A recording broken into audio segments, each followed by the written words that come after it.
Welcome to the Unstoppable Recording Machine Podcast. And now your host, EYAL Levy. Welcome to the URM Podcast. Thank you so much for being here. It's crazy to think that we're now on our 5th year, but it's true. And it's only because of you, the listeners. And if you'd like to see us stick around for another 5 years, there are a few simple things that you can do that would really help us out. And I would be endlessly appreciative. Number 1, share our episodes with your friends. If you get something out of these episodes, I'm sure they will too. So please share us with your friends. Number 2, post our episodes on your Facebook and Instagram and tag me and our guests too. My Instagram is at EYAL Levy URM Audio. And let me just let you know that we love seeing ourselves tagged in these posts. Who knows, we might even respond. And number 3, leave us reviews and 5 stars, please, anywhere you can. We especially love iTunes reviews. Once again, I want to thank you all for the years and years of loyalty. I just want you to know that we will never, ever charge you for this podcast, and I will always work as hard as possible to improve the episodes in every single way possible. All I ask in return is a share, post, and a tag. Now let's get on with it. Hello, everybody. Welcome to the URM Podcast. My guest today is coming on for the second time, actually. First time I had him on was in May of 2016, I believe. So it's been a minute, but his previous episode was pretty great. I don't know why I didn't have him on sooner. I really should have. I need to make a note to myself that when I have a great guest, I need to wait less than 4 years. So note to self. His name is Brad Blackwood. He's a Grammy Award and Pensado Award winning mastering engineer out of Memphis, Tennessee. And he's had a long and successful career at his mastering studio, Euphonic Masters. Everything from Maroon 5 to Lamb of God, Korn, Black Eyed Peas. I mean, I actually read a lot of the list of his clients during the episode, so I'll save you from that right now. But this guy is A-list, and he gives great answers about mastering. But as we do on the URM Podcast, we don't just talk about mastering. We talk about life and what it takes to turn this dream into reality. And then also what to do when you accomplish certain goals and the mental component of that and what networking actually means. This is the most relationship-driven industry in the world. And if you don't know how to make relationships with people properly, you could be the best engineer on earth, but no one's going to want to work with you unless you just happen to be that oddball who can make everyone a ton of money. But there are very, very, very few outliers who are like that. You got to have the social skills. And then we also talk about some health-related issues that I think are relevant to anybody who's working in a sedentary type field. Anyways, without further ado, I give you Brad Blackwood. Brad Blackwood, welcome to the URM Podcast. Welcome back to the URM Podcast, that is. Thank you. It's good to be back. Man, have we been in a time dilation where our lives feel like 2 months, but back on Earth, it's 4 years? Yeah, it's like we're in Interstellar or something. I can't believe it's been 4 years since we spoke like this before. It's crazy. It was May 2016. Yeah, that's wild. When you reached out to me a few months ago and told me it had been, 3+ years, I actually had to go back and look through my messages because I didn't believe you. It was either May 2016. No, it was. I looked it up. It was May 2016. It's been almost 4 years. Yeah, it's crazy. Yeah. It was our second mastering month when we used to do those. I swear we are an interstellar because those 4 years have gone by like a dream. Yeah, it's really, we're just getting old.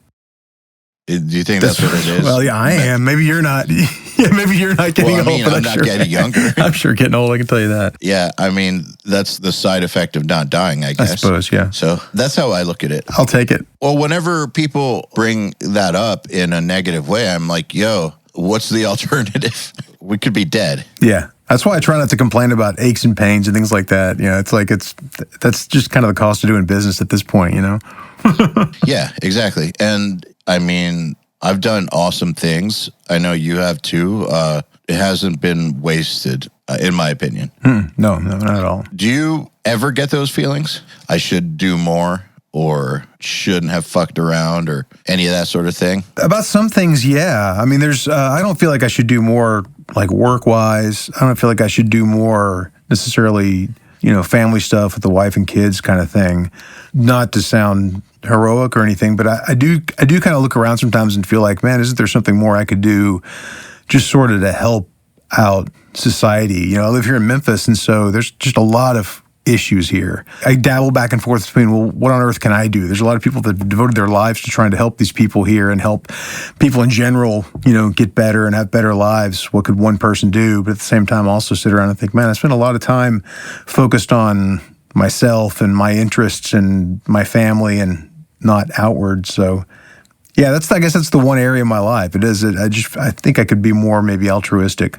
That's a very interesting topic because I have read in many places, all the way from Stoics to, modern businessmen, self-help people or not self-help people and I'm kind of getting the idea that there's something about altruism that completes us. Like, I think that we're wired with a need to help others. And so lots of people do it because even if they accomplish all their personal goals and have a good family life, they still feel like there's something missing.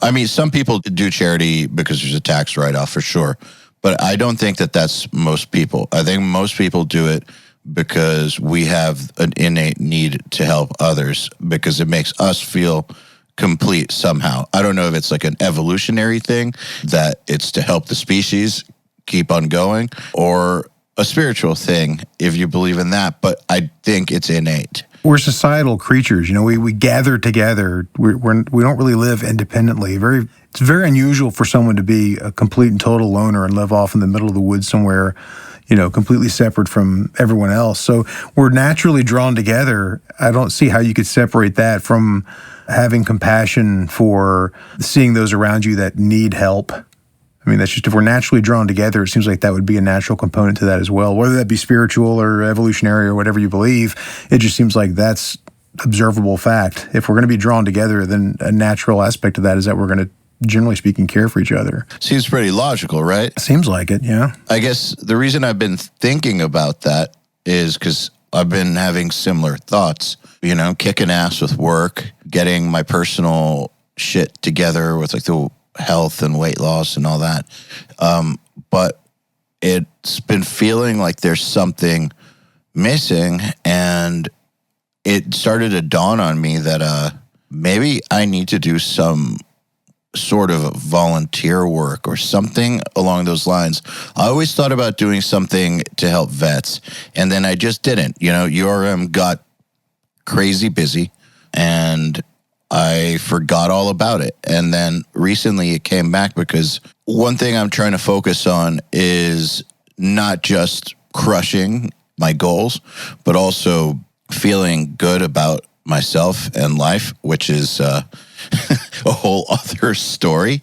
And that really came to mind. I think that there's something to it. I think that maybe that would be the missing piece. Yeah. I feel you on that. I do some things already. So, and I'm sure you do as well. It's not just this, I live my life that's totally centered around Brad, but at the same time, I think there's always something bigger that I could do. And that's the part that gets me. It's not that I don't think I'm inherently just 100% selfish, but at the same time, it does seem like I could give more. Absolutely. Well, yes, there's some stuff that I do. And then also the whole nature of my company is based on helping other people. So obviously I profit from it, but the whole mission of URM is to help other people. And while it's not exactly like helping people who are going through PTSD or people who can't buy food, obviously we're talking different levels of help. Still, it's based around that. And I really, really do love that. And then I also agree with you that there's that feeling of wanting more, and I'm sure that feeling of wanting to do more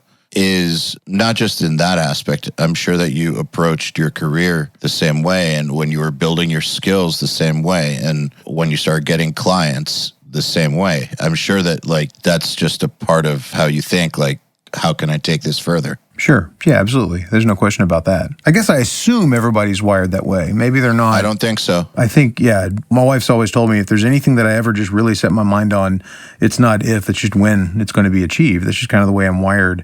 I can be pretty singular in that regard, in the way that I focus on things. But I mean, like, I think what you're doing with URM is fantastic. And I've thought before, like, what could I do? I don't really feel like I'm wired to be like a teacher. I've got some friends who are master engineers that also teach at local colleges and things like that and do coursework with them, and they love it. It's very fulfilling for them. I don't think I'm wired to do that. There's nothing about that seems appealing to me. But I do think it's an amazing thing to, you seem to almost minimize it, like you're not feeding people, and it's like you kind of are feeding people. You're giving people the skills, you're helping them acquire the skills that they need that are very difficult to come by just out on their own, so that they can afford to get better at their job, and they can attract clients, and then afford to be able to buy that food, pay that rent, buy that next piece of gear, whatever they need. So I mean, that is true. I wouldn't dismiss what you're doing as if it's not pretty vitally important to some people's lives. So, well, I appreciate you saying that, and I mean, I do agree. Like, for instance, if someone has a job that right now is the type of job that, say, people in the arts tend to get before the art side of their life takes off. Like, I'm not talking shit about any jobs right now, by the way, because I respect anybody who works. So please don't anybody take this the wrong way. But like, a lot of people who are trying to make it in the arts will work at Starbucks or temp work or things that are obviously meant to be temporary, that aren't going to make them enough money to create a good life anyways. And so if I can help them get the kinds of skills that will not only let them replace their income with something that they love doing, but hopefully grow it to something that they can sustain a livelihood off of, it's pretty amazing. That is, yeah. I get what you mean about the teaching thing, by the way. I kind of felt the same way at the very beginning. It's actually kind of funny. When my best friend Finn asked me to come to Seattle to kick off the Creative Live audio channel, I was the first audio person to give a class because I was the only producer he knew. And I was really not into the idea. I helped him strategize how to convince the powers that be to give an audio channel a chance, but then I ended up getting myself invited on it. And this was like in 2003, and I was like, oh man, I can't say no. It's like my best friend, but God, this is going to be lame. I'm so not a teacher. But then I went and I did it, and here we are. So it's interesting. But there's many ways, I think, to spread the word without having to necessarily teach in a classroom. Like, for instance, here today, we'll definitely be at some point talking about mastering and answering people's questions. We're going to be talking about how you got to where you are. Here's why I think it's important to share that. Not because it makes people feel good, because I think that hearing about people's careers gets people motivated, but that's not why I think it's important, because I actually think that motivation is fickle, You can have a bad day, and you know this from losing weight. Like, it's not about motivation. It's about something deeper that makes you stick to it. What I want is for people to hear this and understand that we're real people and that this shit is totally doable. That's way more important to me. I had this advantage growing up of being around professional musicians who were at the top of the classical world. Those were the people who were, that was my dad. Those were his friends. Those were the people who we were in circles of. So making a music career a reality was just baked in. They printed that shit. So to me, it always made sense. But I remember growing up that all my friends who didn't have parents in the industry, their parents were very against it. And then, so they got wired with it's impossible. Only very lucky few ever go anywhere, and the rest are dirt poor, like those kinds of ideas.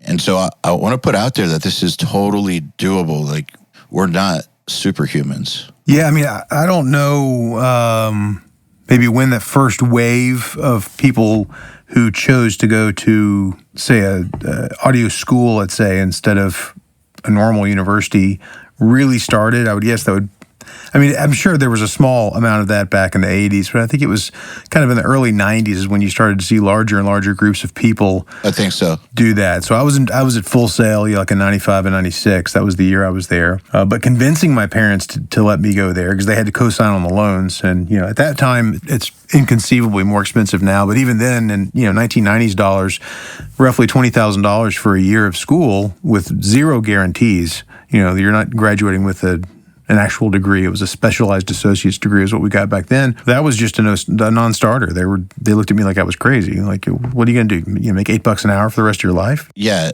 I need to look at something real quick, man. I want to know because if I don't look this up, I'm going to be wondering the whole time. I'm looking up $20,000, 1996 versus today. Let's see here. I'm wondering this because, the price of these types of educations gets brought up a lot. Okay, that is the equivalent of $31,724. Yeah. Just for reference. It's a lot. That's probably about what they charge for the same style of program today, although now Full Sail's an accredited university. They do 4-year program, thing like that. So it's maybe hard to compare apples and oranges. But, I mean, at the time I was going to the University of Alabama. I was trying to get into the pre-med program, and we were paying something like, $4,000 or $5,000 a semester for school. Mm-hmm. The comparison was pretty dramatic considering an accredited university versus the Full Sail Center for the Recording Arts, as it was called at the time. Dude, that's only a little bit cheaper than Berkeley was. Probably. I'm from Orlando. I went to Alabama I only lived there for 2 years, but I'm from Orlando. So, we were very familiar with Full Sail. It was in our backyard, basically, in Winter Park. Yeah. So, and I'd worked with bands in high school that had recorded out there for their free recording sessions they did for students to get some practice and things like that. I was very impressed with the facility and toured it and made up my mind I wanted to do it, but the parents just would not sign the loan. How did you convince them? It's funny enough, my placement guy, a guy named John Abraham, his son works there now, in fact, would just call the house about once every 4 or 5, maybe 6 months and just check up on me, see if I would change my mind. Of course, I didn't live there. It was always my mom or my dad that got the phone call. I remember one day I was talking to my mom. I was in Tuscaloosa at the time. I was talking to my mom on the phone, and I told her, I was like, look, I'm not feeling this. I was going to get into sports medicine, kinesiology, and it just didn't ring my bell. I wasn't excited about it at all. I probably could have gone through it and I would have struggled through it because I wasn't really passionate about it, but I could have done it.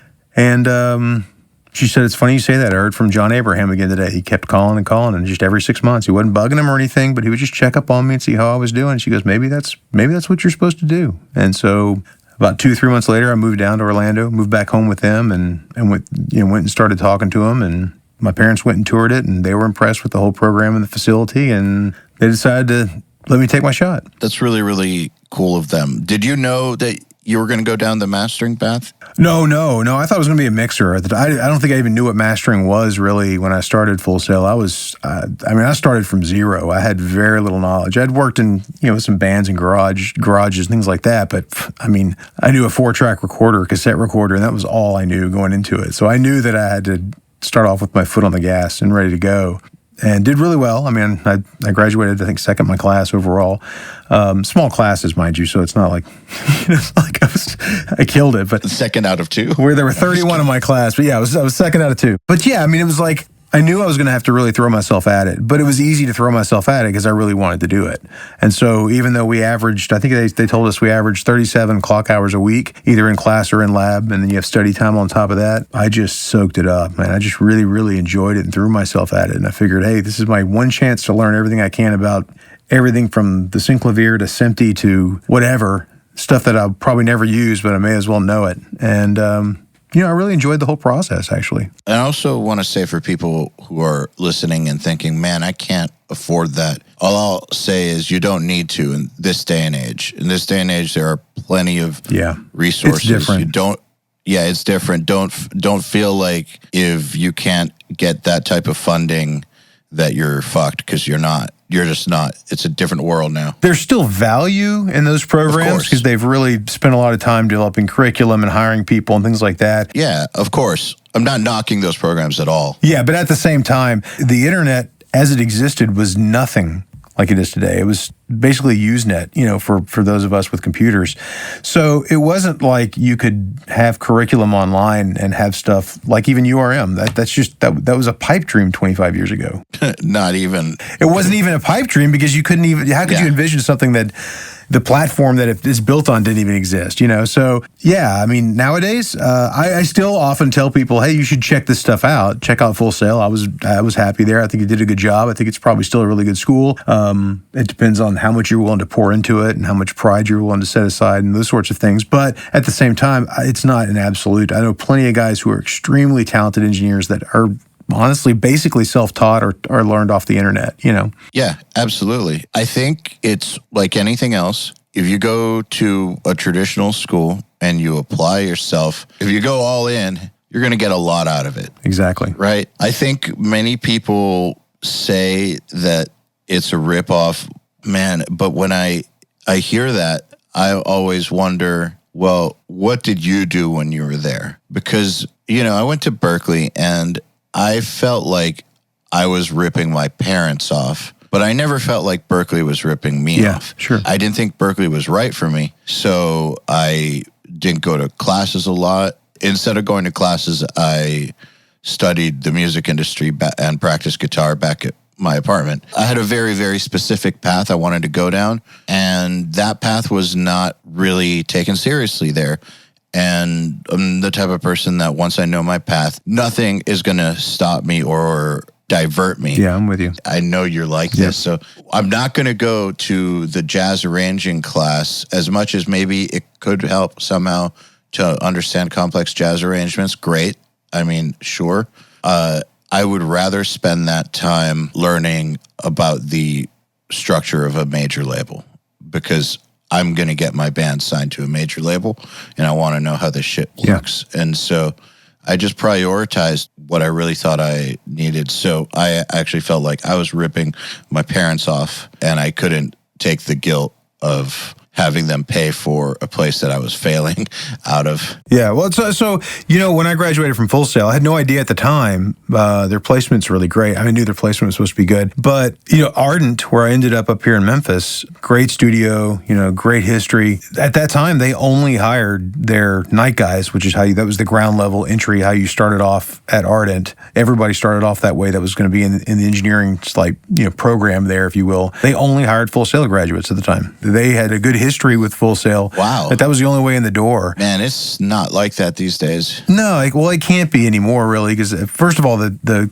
schools there's so many more of them now. It's so diversified.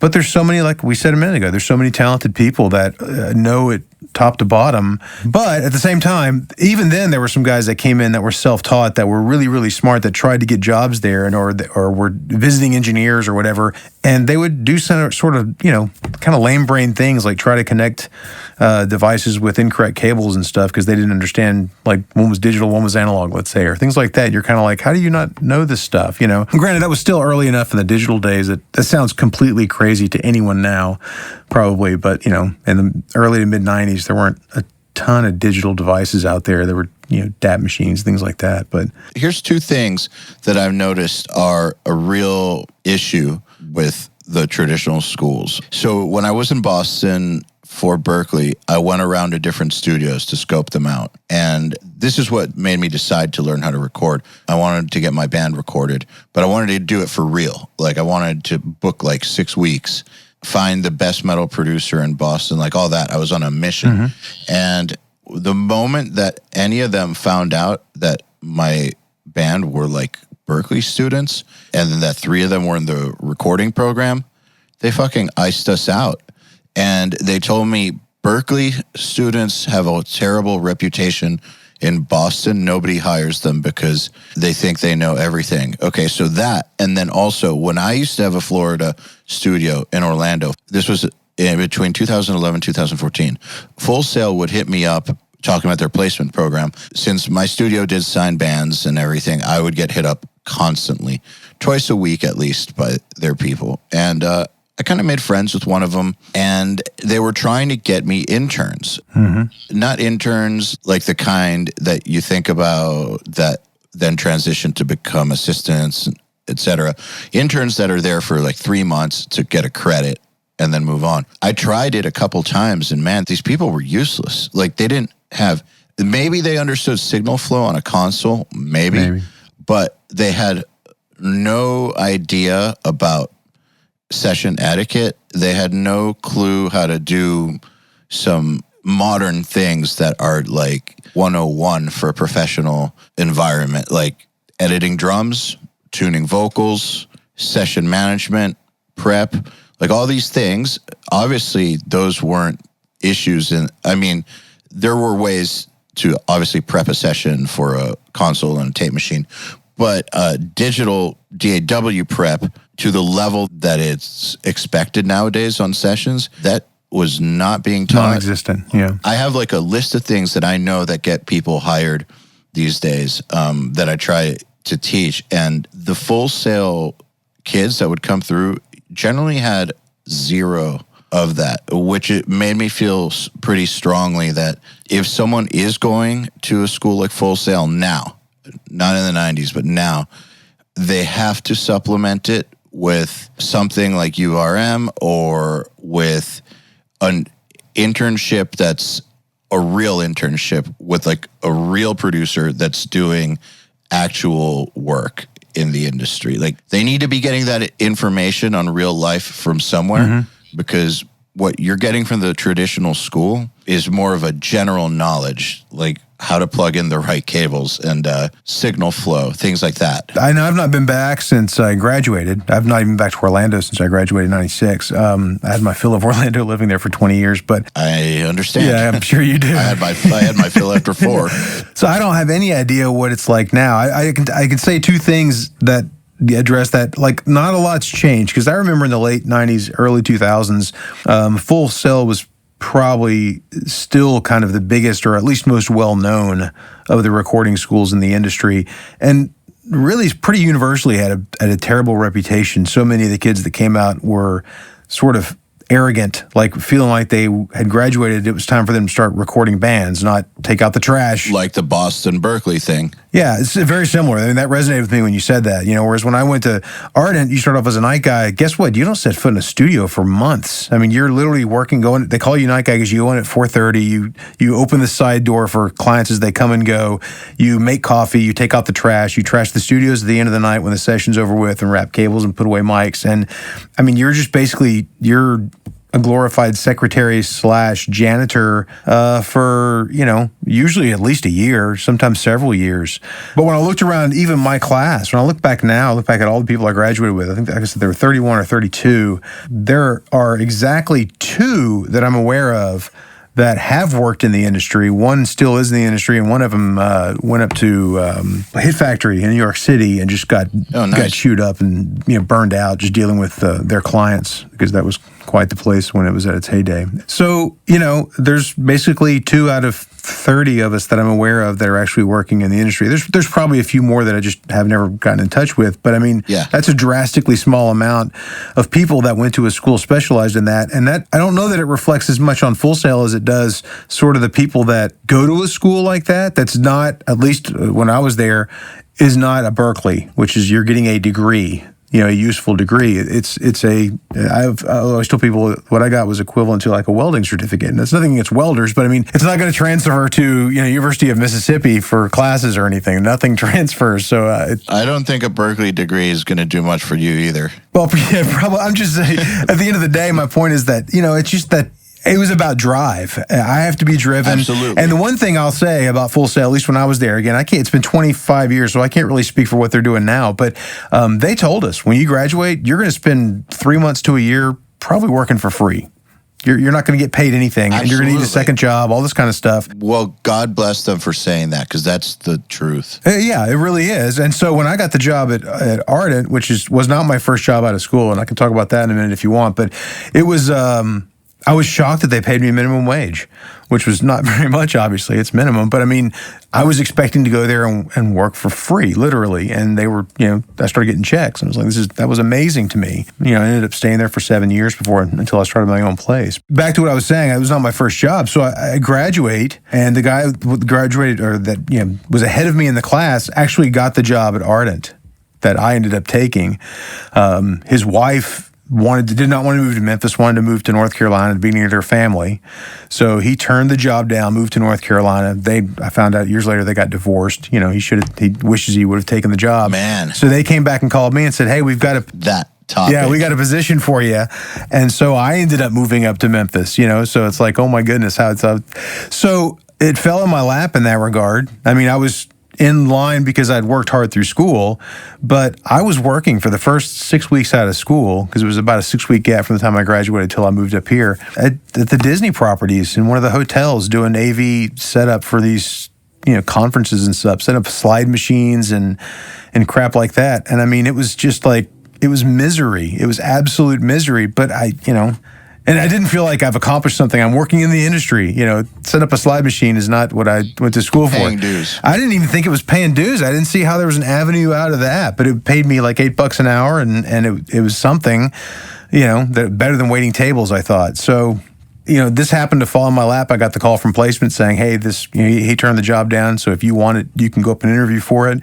And I did, and ended up getting hired. But I mean, I had no idea what I was going to end up doing. It wasn't like I had this easy path laid out in front of me that just fell in place. I mean, it kind of did fall in place, but it certainly wasn't easy. It was I tell you what, that was it might have been 8 weeks. It was soul crushing. I mean, I literally remember coming home one day and just going in my room and shutting the door and just bawling, crying, like, I cannot believe I just busted my butt for 13 months and paid all this money to go to school, and I'm setting up, you know, slide projectors. Yeah, your soul got put through a wood chipper, basically. Yeah. I mean, I didn't expect to start off, you know, making records, but that was not the path I saw, and I couldn't see any way down the road that was going to let me get past that. You know, what's interesting is I've got 3 thoughts on everything you just said. First of all, a very similar feeling is why I ultimately decided to drop out of Berkeley.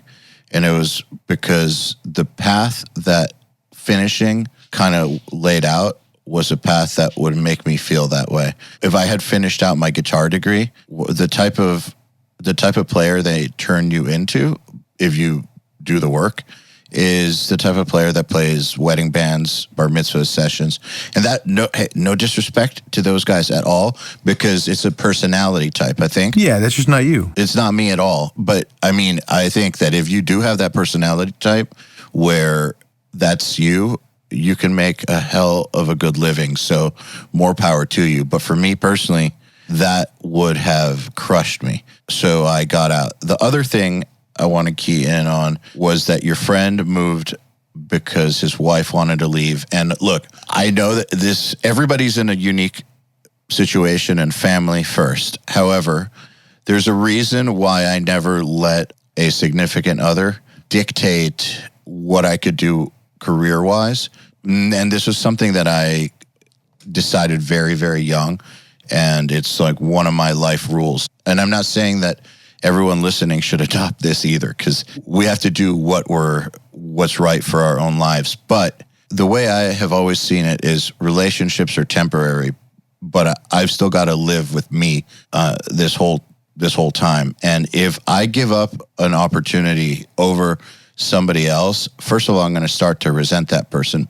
And who knows if that person's even going to be around in 5 years. I've had lots of girlfriends. I've got a trail of girlfriends. If I had changed my path for any one of them, why? That would have been so stupid. So I think people should really, really think carefully about whether they're really, really willing to possibly give up their own future for something that could be fickle. And then again, you could be with the person that you're going to be with for the next 50 years. You never know. But relationships with people can be fickle. Your dreams, however, those will stick with you forever, especially if you didn't follow them. They'll haunt you. Yeah. I know people who didn't at least give it a shot, or who were giving it a shot, but then the wife or the husband or whatever wanted them to stop for whatever reason, or had to make them stop. And now 5, 10, 15 years later, it like eats their soul. So I don't know. It gets to me when I hear that. Yeah, I mean, it's frustrating. I've been blessed that we're at almost 24 years now, me and my wife. We got married 3 weeks after I started at Ardent. We obviously had planned the wedding before that, but always been super supportive. So if I needed to move or whatever, she was 100% behind whatever we needed to do. So if you find the right one, it's kind of okay to let them weigh in on it, I think. But you got to be careful because, there have been, I know some absolute horror stories where people have turned away, from potentially really great gigs, and they regretted it later when, the wife is gone or the girlfriend's gone or the boyfriend or whatever the relationship is. And then suddenly they don't have either. Yeah. Because they made that choice over something that they weren't 100% certain over. I've seen that happen so many times, man. That's a real crusher, I think, especially when they realize they don't have either. It's a very bitter pill. Now, keep in mind, if you don't mind, if I hadn't listened to my wife's advice, I probably wouldn't be mastering records right now. So, even when I went to Ardent after Full Sail, the idea of mastering was kind of cool, but I still wanted to mix records, I thought. I sat in on a few sessions, both recording sessions and mix sessions, and realized that spending, at that time, nowadays it's probably different, but at that time it wasn't uncommon to spend 8 hours mixing a song on a large format console off tape machine, and you just, that was what it took. You spent hours and hours and hours listening to that same song over and over again. And I realized very quickly that I wasn't wired to do that either. That's a level of minutia, repetitive sort of stuff that I didn't think it didn't speak to me at all. And, so there was a time period there after maybe a year or so at Ardent where I was kind of, sitting in on mixes and going like, oh, I don't know if this is my thing either. And then they bought an early Sadie workstation. And my wife was like, why don't you just take that machine over, make that, you can become the digital editing guy, make extra money on the side, so on and so forth. And I did that, and that just sort of naturally progressed into it. So if she hadn't been around, I probably would have, in my bullheaded way, continued, chasing mixing, and who knows where I'd be today.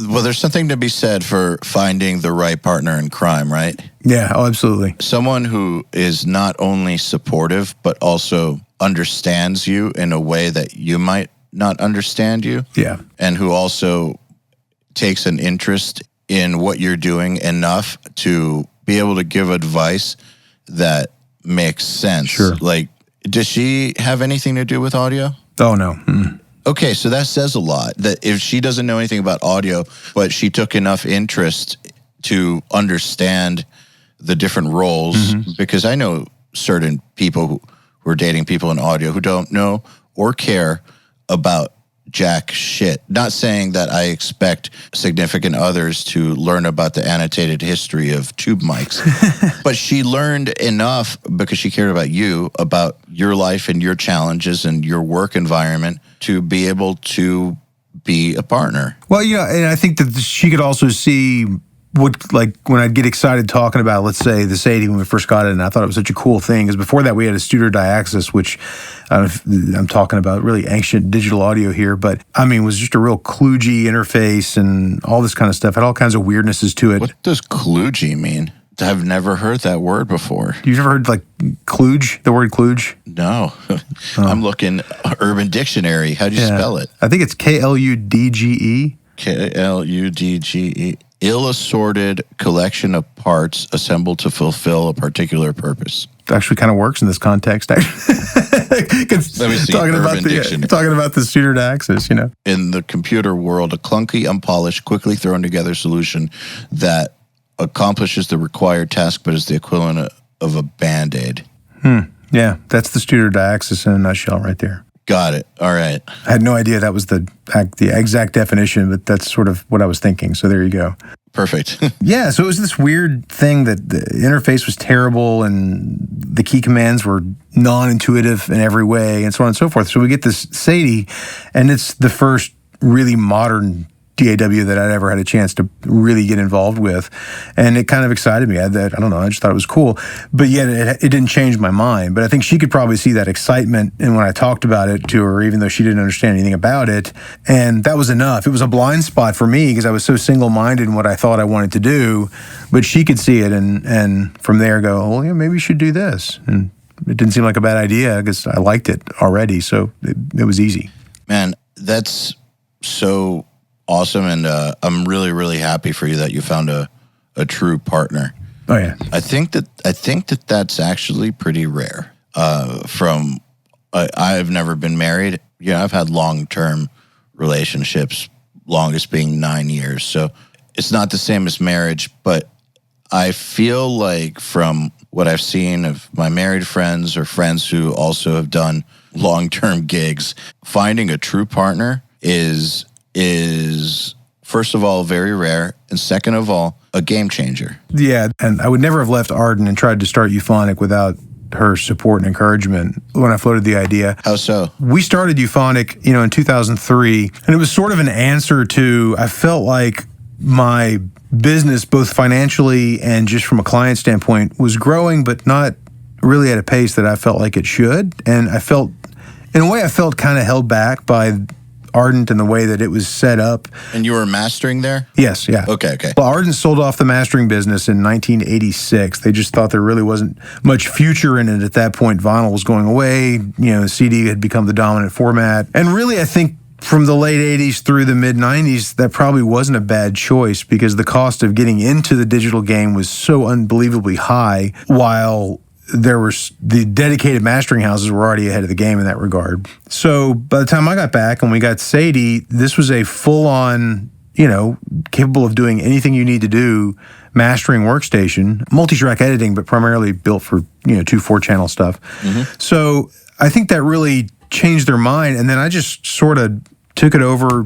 I learned it inside and out, where I was the guy that even if somebody tried to use it when I wasn't there, they ended up calling me asking, well, how do you do this? How do you do that? And I ended up doing a ton of digital editing for a while. And then that just naturally started turning into, well, why don't you do some EQing? Why don't you do this, make it sound better? And kind of just, like I said, organically grew from there. So I restarted Ardent Mastering and ran that through 2003. And I think I would have been content staying there the rest of my life. I mean, I had long-term plans to rebuild Ardent Mastering into a multi-room mastering place within the Ardent, under the Ardent umbrella, and this, that, and the other. But there were some frustrations, and at one point, it was kind of her thing, like, well, why don't you just do your own thing? And at first I laughed it off, like, well, I can't do that. How on earth am I going to start my own business? That's crazy. And I started crunching the numbers and thinking about it and looking at it. And it felt risky at the time, and now I laugh at it, but it felt risky at the time because I was doing pretty well business-wise. But, I mean, I didn't know how many of my clients were using me because I was at Ardent and I was the Ardent guy, or they were using me because they liked what I did. Because a lot of it was in-house work. They'd come and they'd record and mix there, and they'd go ahead and have me master it while they were there. And it seemed natural that all that would go away. Nope. Well, it didn't. Yeah. Something like, I forget the exact number, but it was over 90% of my clients that had used me like that before just continued coming. And even the new clients that came through that knew of me continued to call me up at Euphonic and use me. There's a really interesting thing that I learned when I was learning about business acquisitions and selling businesses. And when they're doing valuations, mind you, I didn't go to business school or anything like this. So I have had to teach myself all of this stuff over the past few years. But what I learned was that different types of companies have different types of multiples attached to their revenue. So like it would be like what your typical annual revenue is times a number is what you can hope to sell it for. So some are 10x, some are 4x, some are the cost of the building and what's in it or whatever. Sure. And there's a reason for why recording studios are like at the bottom. So are events businesses. But recording studios are at the bottom because they're essentially worthless to an investor, because the only thing that matters is the person who's in there running it. So, I mean, the gear matters to the person using it, but nobody is going to, when I say nobody, maybe there's like 0.1% of clients who will choose a random studio because they have some piece of gear. But in all reality, people go to studios because of the person. And since you can't sell the person, recording studios actually have like zero value as far as investors go and as far as business goes. That makes all the sense in the world. Of course they went with you. They weren't there because of Ardent. They're your clients because of you. I wish I had known that at the time. It would have given me more confidence. I was really nervous. That was a frightful time. I had two small kids, and it was really scary making that jump. But I mean, yeah, I totally believe that now empirically. I see that that's true. But I was 30 years old and probably had the mind of a teenager. I wasn't really thinking on that scale or at that point in my life. So, it was definitely a scary moment for me. But I mean, the proof was that, I left and they tried to keep the room open and working, and they ended up closing it like 3 months later. To be fair, a huge percentage of those clients that discovered me because I was at Ardent. If I would have just been sitting in my house, mastering records out of my house the whole time, I don't think that I would have developed the client base that I had that followed me after that fact. But yeah, what you said's true. I mean, it's like they did. They absolutely did. It was shocking to me how quickly we got it off the ground. It's not shocking to me, but I understand why it was shocking to you. You just didn't know that it worked that way. But I just didn't know the numbers. Yeah, I didn't know the facts. But I mean, this is why you see that with very, very small exception, when the people who made a studio successful decide that time's up, that's it for the studio. It either gets sold to someone else who repurposes that building for something else, or maybe another group of producers come in, and if they're people who don't have clientele, the place goes under. Mm-hmm. Like an example, Sphere. I don't know if you're familiar with Sphere out in LA. Sure. He bought that place. I forget from who. From someone very successful. I forget who Sphere used to belong to. It was a successful studio. Then he bought it and renovated it. But that's a very rare situation. Yeah, there's a few places in Nashville. It's usually like, if you think of like the RCA studios where Dave Cobb is now, places like that. But I mean, that's a really successful guy moving into a historic place. Yes. That's kind of a no-brainer. You think, well, that's going to work. He's already got a tremendous client base, so on and so forth. But yeah, if you just hired some dude and say, okay, come run the studio and make the deposits here so I can draw a paycheck, good luck. It's not going to happen. Yeah, I guarantee you that that's only working because he's a successful guy. Sure. If you took that historical studio and I don't want to say nobodies. I hate the way that word sounds. Yeah, no, I get you. But I know what you're saying. But for all intents and purposes, if you put a bunch of nobodies in there, that place is going to tank regardless of its historical status. Yeah. For that reason, people go to studios because of the person that's in it. This is also why, whether the old guard likes it or not, why laptop producers and self-taught bedroom guys and girls who develop the skills can get clients, and they can do it in very bare bones home setups and do great, because at the end of the day, clients care about the person who's working the gear, not the actual gear. Yeah, I mean, they care about how their music sounds at the end, and if they don't, I mean, I used to be really wrapped up in having I haven't updated my website in forever, but like having a full gear list and stuff on that, and at some point in the near future, I'm going to have their website redone, and I'm just removing that entirely. It just doesn't matter. No one cares how many custom EQs I've got or what kind of speakers I use. They just don't. No one cares about that. Only like other mastering guys and a handful of audio geeks really care about that stuff. Everybody else is just like, does it sound good? Euphonic Masters, by the way. Yeah, and like I said, it hasn't been updated in forever. So I think it was updated since the last time I saw it. Oh, I don't know. I don't remember. It was a while ago. I don't do any of the updates, so I just have to send them off and have them, have a guy do it. But I'm going to remove all that stuff. I have a few pictures and talk about. That's so awesome. People don't hire me because I've got a pendulum compressor or an SEC8 or whatever. They don't care about Maroon 5. or they heard a song they liked or an album that they liked or whatever, or a producer that they have worked with before or just finished a record with says, hey, I want you to use this guy, he's really good, or whatever. And that's the kind of stuff that happens. A lot of times, a lot of my clients are repeat clients. They just keep coming back, and I love those guys, and that's amazing to me that people will keep sending records to me over and over again. I love that. They like the way I hear it, and everybody comes out happy in that way. So, man, first of all, your client list is nuts. Do you ever look at it and say, damn, son, that's an insane list? I don't mean like sit there and like stroke yourself off, but I mean like, do you ever, I don't mean it in that way. I mean it in like, do you ever like take a moment and like look at it and realize like. There's definitely times that it's usually not looking at the list. It's usually I'll cut an album for somebody, and like, I don't know, I did the last Dave Matthews Band album, and I can literally remember sitting around in the parking lot at Full Sail listening to Under the Table and Dreaming, and then Crash came out, and we'd sit out in the parking lots and jam out to that, while we were in school learning to be recording engineers. And then,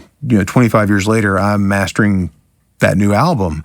And there's moments like that are sort of surreal. One of my best friends in the industry, he died about 6 years ago, Mike Shipley. Oh, yeah, it's tragic. One of my all-time favorite mix engineers. I mean, so many of the records that he mixed were just massive parts of my youth. And then we end up working together on the last, 8 or 10 years that he was alive, doing a ton of work together because he liked my work and I liked his work. And it was a great symbiotic relationship, but it was always kind of surreal. That Maroon 5 record's a great example. That was, produced by Mutt Lange, mixed by Mike Shipley. And I thought that combination, that was like half of my childhood. Man, that's nuts. Yeah, so those moments really, really speak to me. There's those times that I work with a band that, I was a massive fan of, and I thought, well, I'll never get a chance. And then suddenly I'm cutting their records or something like that. I'm going to read some of this list real quick, just because, when I do the intro to this, I'm not going to turn the intro into like a 90 band list, but I just want to give people some idea of what we're talking about in case they've never heard of you. Let's just say Alison Krauss, All That Remains, Alter Bridge, Backstreet Boys, Bare Naked Ladies, Black Eyed Peas, Vanessa Carlton, Dave Matthews Band, Driving Crying, Eve 6, Everclear, Fly Leave, Government Mule, Hate Breed, Warren Haynes, Hollywood Undead, Lamb of God, Korn, Maroon 5, Nonpoint, Liz Phair, POD, Wage War, Urge Overkill, Trivium, Thursday, 3 Days Grace, Soulfly, Skillet. 21 Pilots. Got to say them because I love that band. But that's a crazy, crazy list, man.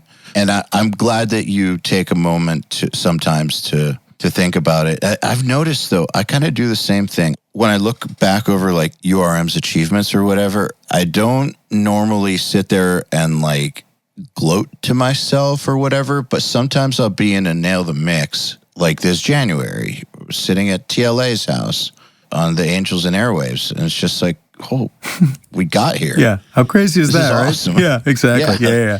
And that's what it is. Just those moments. Like, and the first one that I had that was probably '99. It was the ZZ Top record.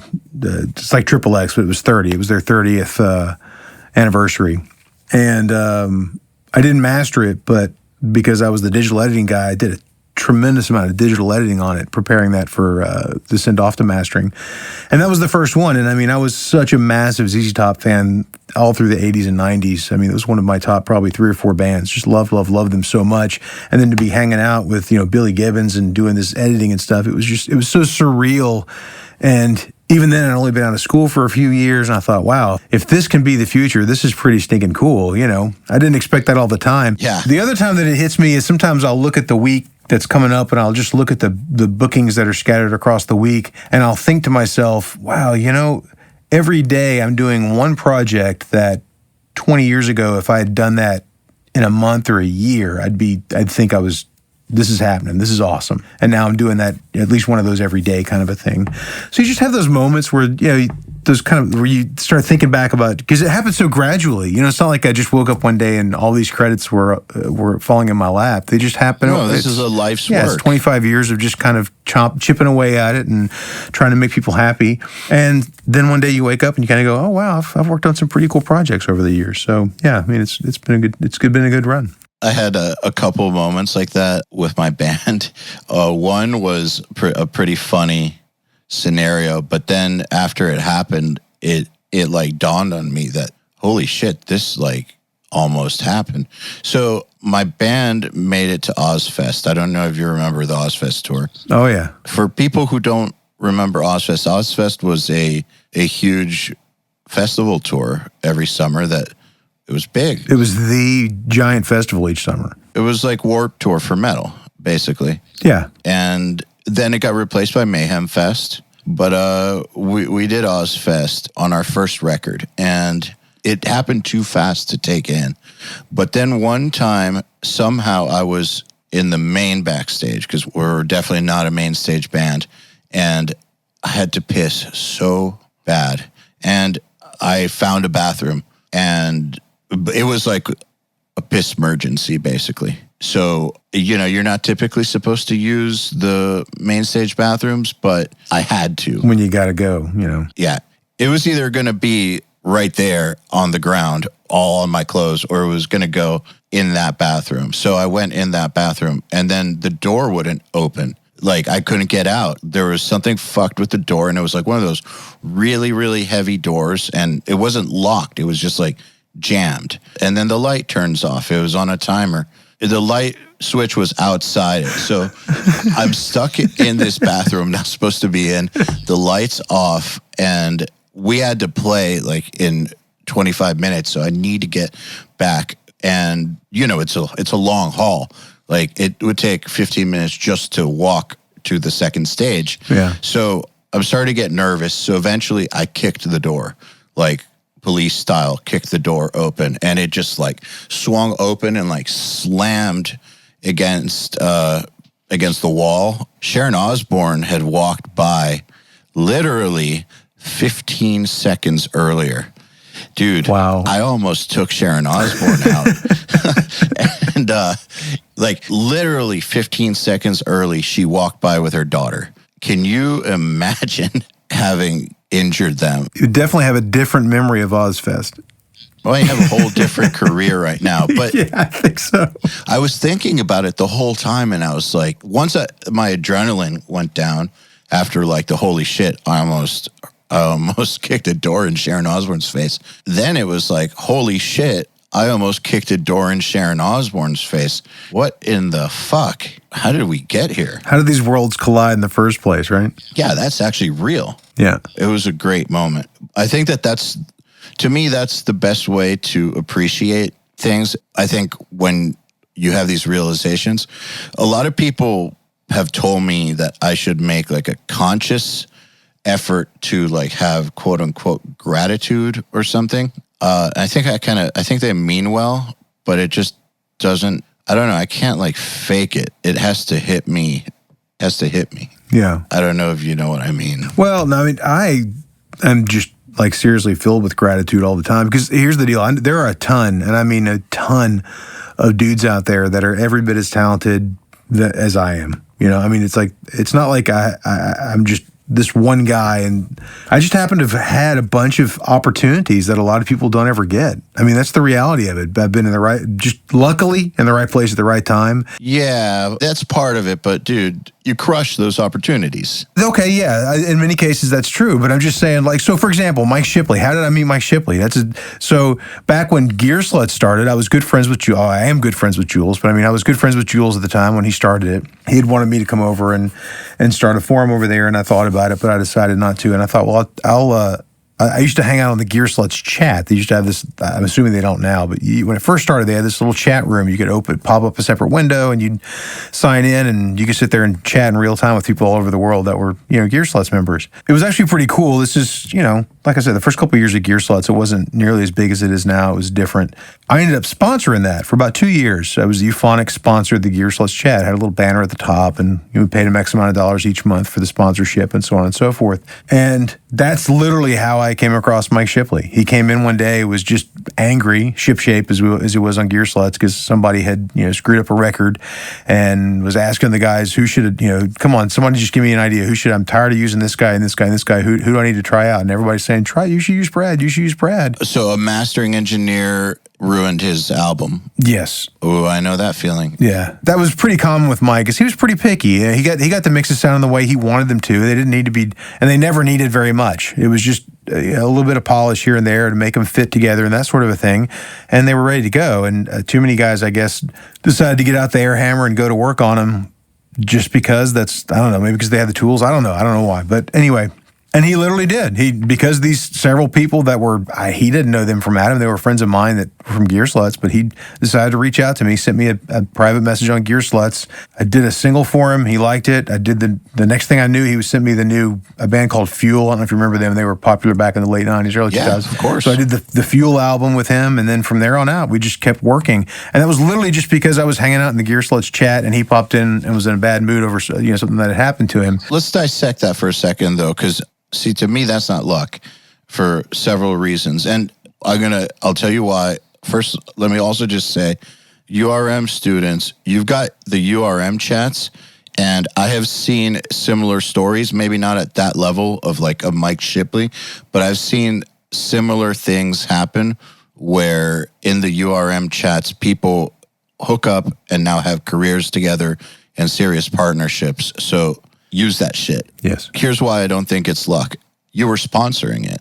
The luck side of it is that somebody else fucked up the master on that day that he happened to go on the chat and talk about it. That's the luck part, was that somebody else fucked up and that he was talking about it. But the fact that it came to you is more that you positioned yourself right, because obviously you had been in there, you had been paying the money to sponsor it, and you had been doing good enough work and making enough people happy to where they said your name. But that's not luck. That's work and positioning. Yeah, but my point, though, is that I believe that there's lots of guys out there right now, mastering guys, let's say, that cut great sounding records. They really just need that one chance. And my thing is, it's not just Mike Shipley.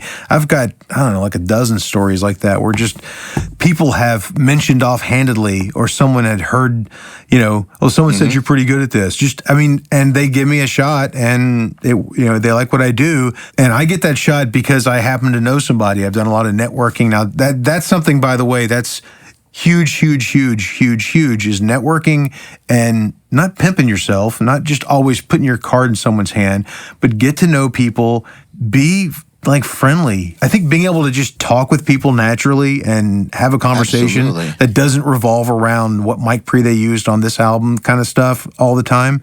It's immeasurable, the impact that has, I think, on people, that you can just have a conversation with somebody. If you're socially awkward, I mean, no offense, but you got to work on that, because... And you can work on it. You can work on it. Absolutely. Trust me. I've seen it. But I mean, at the same time, that networking is huge. You're not gonna make it in this industry if you're just gonna sit at home and wait for the phone to ring. You've got to get out and take advantage of every opportunity to meet and press the flesh and talk to people and get to know people and develop relationships, because it's a really, really relational industry. Man, I just experienced the best version of this. I just had to go to Florida for Nail the Mix. We did it with a Swedish producer named Buster Odeholm. Mark my words, in the next 5 to 10 years, he's going to be at the top of the metal game. And the reason I think so, by the way, former URM student, which is badass, and self-taught bedroom guy who figured out how to do things great. So, like, very, very modern, the modern template, I guess, for how many people get good. But the reason that I think that he's going to be a big shot, he's still coming up. And we try to feature people at all levels, from TLA to people that we think are going to be, if they have something to say, something to contribute, we don't care if they're TLA or coming up. But anyways, my first time meeting this dude was last week. I got in an Uber with him, and we went to have lunch with Nick, our production manager. And in the first minute of knowing him, we're talking about girls, like joking around. We had lunch. We didn't talk about work until the last 5 minutes of that lunch. And it was just like, so what's the schedule? Okay, we're going to do this and this and that. And, the dude was so easy to hang out with. And whenever we talk about this topic here on the podcast or Nail the Mix, all the pros are always saying, you got to be able to hang out with people. You got to be able to network. And this was the most perfect example of someone who you just can hang out with him. Like, he can hang out. We went to the studio that we rented. He had instant rapport with the studio owner that was twice his age. Buster's only 28. That stuff, man, in addition to skills, that's the formula. Well, I mean, I've said this for years, and a lot of people look at me funny. I don't. Either they don't want to believe it or they think I'm lying. But I'm telling the God's honest truth. I know more guys that are maybe not super talented, but have fantastic personalities, can really interface with people, that have been successful than I do the opposite. I don't know. I can't think readily of anyone who is socially awkward, has not tried to improve that, and is just a stellar engineer that has been super successful. All of the successful guys I know are able to hang out and talk about just whatever. It doesn't have to be audio. Maybe it is audio, but just whatever.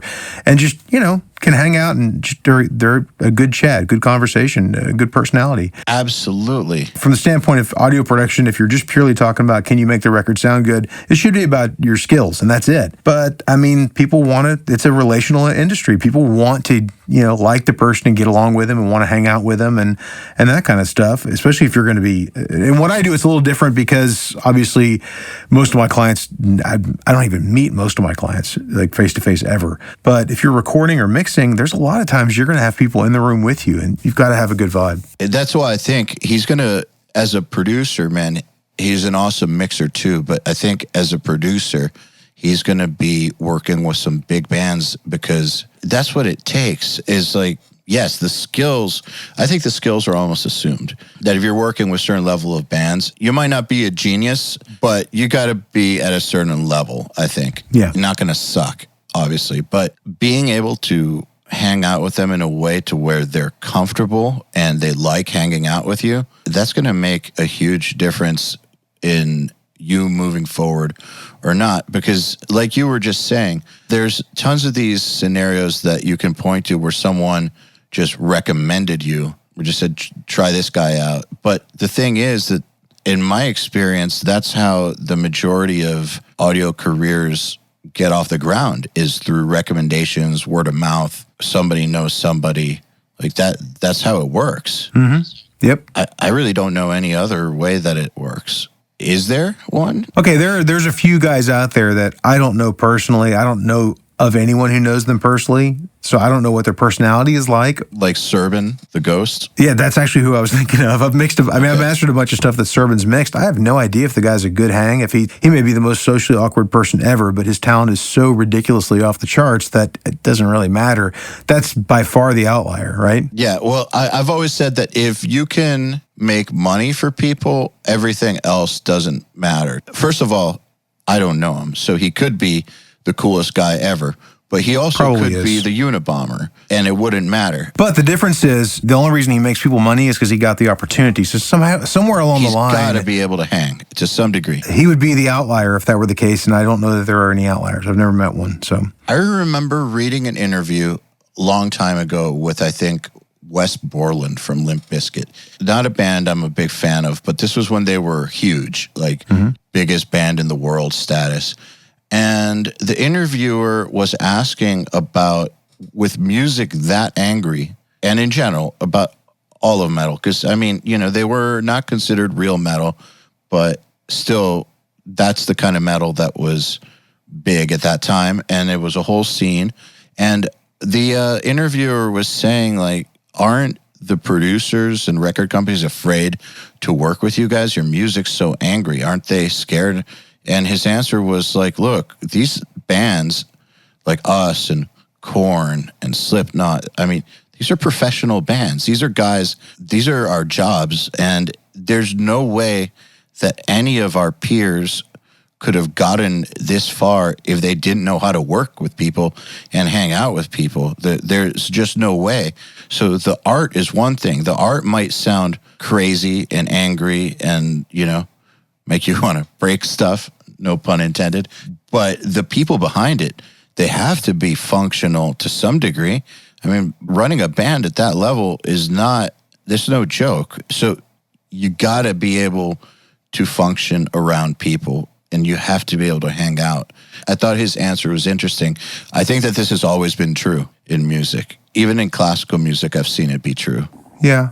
With bands, you kind of get into a little different vibe because I have worked with bands and been around bands before where one or more of the members of the band like just really couldn't care less what anybody thought. Yeah, but there's always the one guy in every band. Or sometimes it's the manager, or sometimes it's the label, the A&R guy. I mean, there's always one guy who's grounded. Yes, I think a band could be completely crazy, and if they keep putting out a product that sells, somebody will handle it and absorb it and be okay with it. I don't think that works in the engineering side, or the production side. I think we have to be, we have to be able to absorb that stuff, but we have to be able to also to just interface and have a good time with people, and get along with people. And there's some engineers out there that sometimes they post stuff on like Facebook or whatever. And I kind of think, man, the vibe you're putting out is so aggressive or so negative. It makes me wonder, what kind of artist goes, hey, that's a person I want to be involved with my art. Right? It is. I mean, that's the way some people are, I guess. I don't know. But I just feel like it's the whole, attracting flies with honey rather than vinegar. Well, that's why I actually really appreciate your Facebook page or your Facebook profile, not page, just for people who are going to differentiate. But I don't know if it's like friends only or something, or if that's public. But I've always found everything you post to just be either uplifting or entertaining or funny.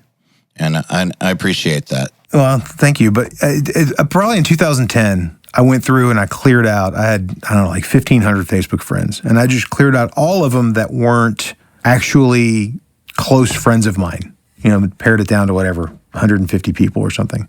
And like within hours, I was getting all these messages and Facebook friend requests like, hey, somehow we got disconnected. So, and it's, bands and things like that I didn't know the guys from Adam. Like I literally had never met a single one of them, probably never spoke with them on the phone, might have communicated once or twice via email. In some cases, maybe only spoken to the guitar player and it's the lead singer. I literally don't know this guy from anybody except I mastered his record, but he wanted to be Facebook friends. And I have a firm that I use for kind of marketing stuff every now and then. We want to put together t-shirts or graphics or whatever. I reached out to him and I was like, what am I going to do here? Because I don't want to piss off all these people that, they reach out to me and they want to be Facebook friends because I mastered their record, and I tell them no. It's like, you kind of come across like a dick. So it's like, I don't want to do that. So he was like, you need to treat your Facebook page as the personality for your business. Yes. And that's what I've done ever since then. And personal brand. And that's what it is. I mean, I don't, if you notice, I refuse to dive into religion or politics or any stuff like that. Because first of all, I think that format is a ridiculous format to try to discuss things with nuance in the first place. But thank you. Secondly, I'm not going to win people over. I'm not trying to win people over. I just want people to know who I am. And I am sort of the eternal optimist.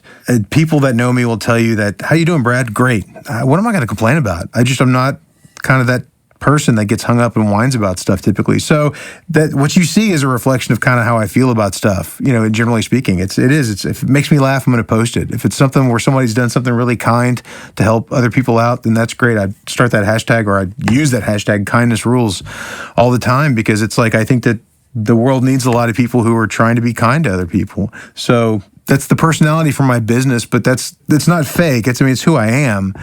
But I definitely keep my personal life off of it completely. I don't really share my personal life on social media at all. Hey, everybody. If you're enjoying this podcast, then you should know that it's brought to you by URM Academy. URM Academy's mission is to create the next generation of audio professionals by giving them the inspiration and information to hone their craft and build a career doing what they love. You've probably heard me talk about Nail the Mix before, and if you're a member, you already know how amazing it is. At the beginning of the month, Nail the Mix members get the raw multi-tracks to a new song by artists like Lamb of God, Angels and Airwaves, Knock Loose, Opeth, Meshuggah, Bring Me the Horizon, Gojira, Asking Alexandria, Machine Head, and Papa Roach, among many, many others. Over 60 at this point. Then at the end of the month, the producer who mixed it comes on and does a live streaming walkthrough of exactly how they mix the song on the album and takes your questions live on air. And these are guys like TLA, Will Putney, Jens Bogren, Dan Lancaster, Tui Madsen, Andrew Wade, and many, many more. You'll also get access to MixLab, which is our collection of dozens of bite-sized mixing tutorials that cover all the basics, as well as Portfolio Builder, which is a library of pro-quality multi-tracks cleared for use in your portfolio, so your career will never again be held back by the quality of your source material. And for those of you who really want to step up their game, we have another membership tier called URM Enhance, which includes everything I already told you about and access to our massive library of fast tracks, which are deep, super detailed courses on intermediate and advanced topics like gain staging, mastering, low end, and so forth. It's over 500 hours of content, and man, let me tell you, this stuff is just insanely detailed. Enhanced members also get access to one-on-ones, which are basically office hour sessions with us, and Mix Rescue, which is where we open up one of your mixes and fix it up and talk you through exactly what we're doing at every step. So if any of that sounds interesting to you, if you're ready to level up your mixing skills in your audio career, head over to urm.academy to find out more. I think the way you're doing it is very smart. I don't want this to sound like fake. What you're doing is you're putting out a very positive personal brand. This is something I think about all the time too. So there was a time period where I used to post a bunch of personal stuff or opinions on things, and I stopped in stages, but like at one point I decided no more personal stuff at all. They don't need to know what's going on with like my family or someone I'm dating. Like, hell no. My dad has a concert next week. I am going to post about that because it's fucking cool. Yeah. But I leave anyone I'm dating off, for instance. And with a couple girls that actually has made them jealous or made them think that it's because I want to trick other girls or something. And it's like, actually, no, I'm trying to protect you.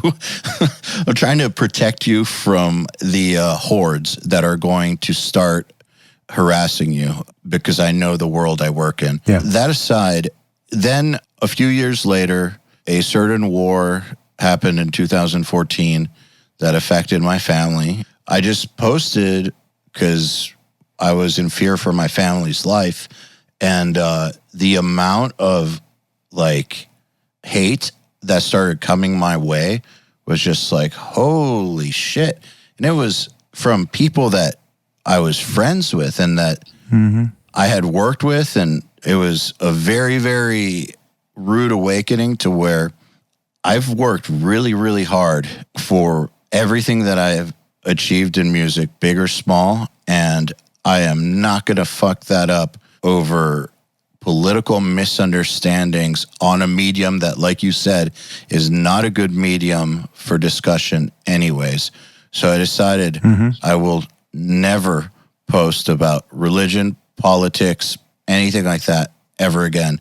And I will ban people from my page for, I'll let if they do it once, like I'll be like, please leave that off. But if they keep doing it, gone. Yeah. Like zero tolerance. And in URM, in our community, you know, one of the things that that people love about the community, I mean, dude, we have people who are still subscribed to URM who have not done a Nail the Mix in like 2 years because they went pro and they don't have time. But they're still subscribed. They still pay the subscription because they want access to the community because the community is so positive and it is. Their friends are in it. And dude, we have like a zero tolerance policy on all that stuff. Like no politics, no religion, nothing divisive. You can't be an asshole. No shit talking. Like the end. Like zero. It works. I guess you get back what you put out there. And if you put and only tolerate, I guess, positive messages, that's what you're going to be surrounded by. And yeah, I mean, every once in a while, I'll have one of my friends, doesn't matter left or right, they'll tag me in something political, and I'll untag myself. Same here.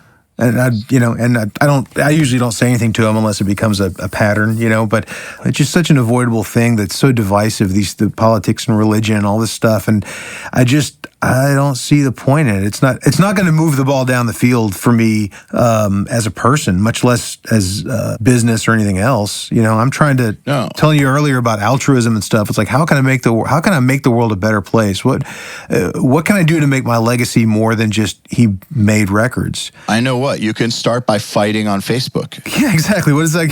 Yeah, and I can dox people on Twitter, and that'll do it.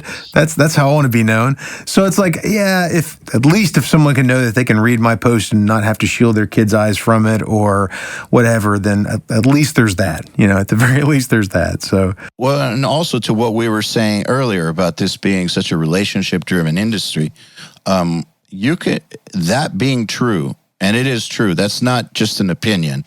That is a fact. This is a relationship-driven industry.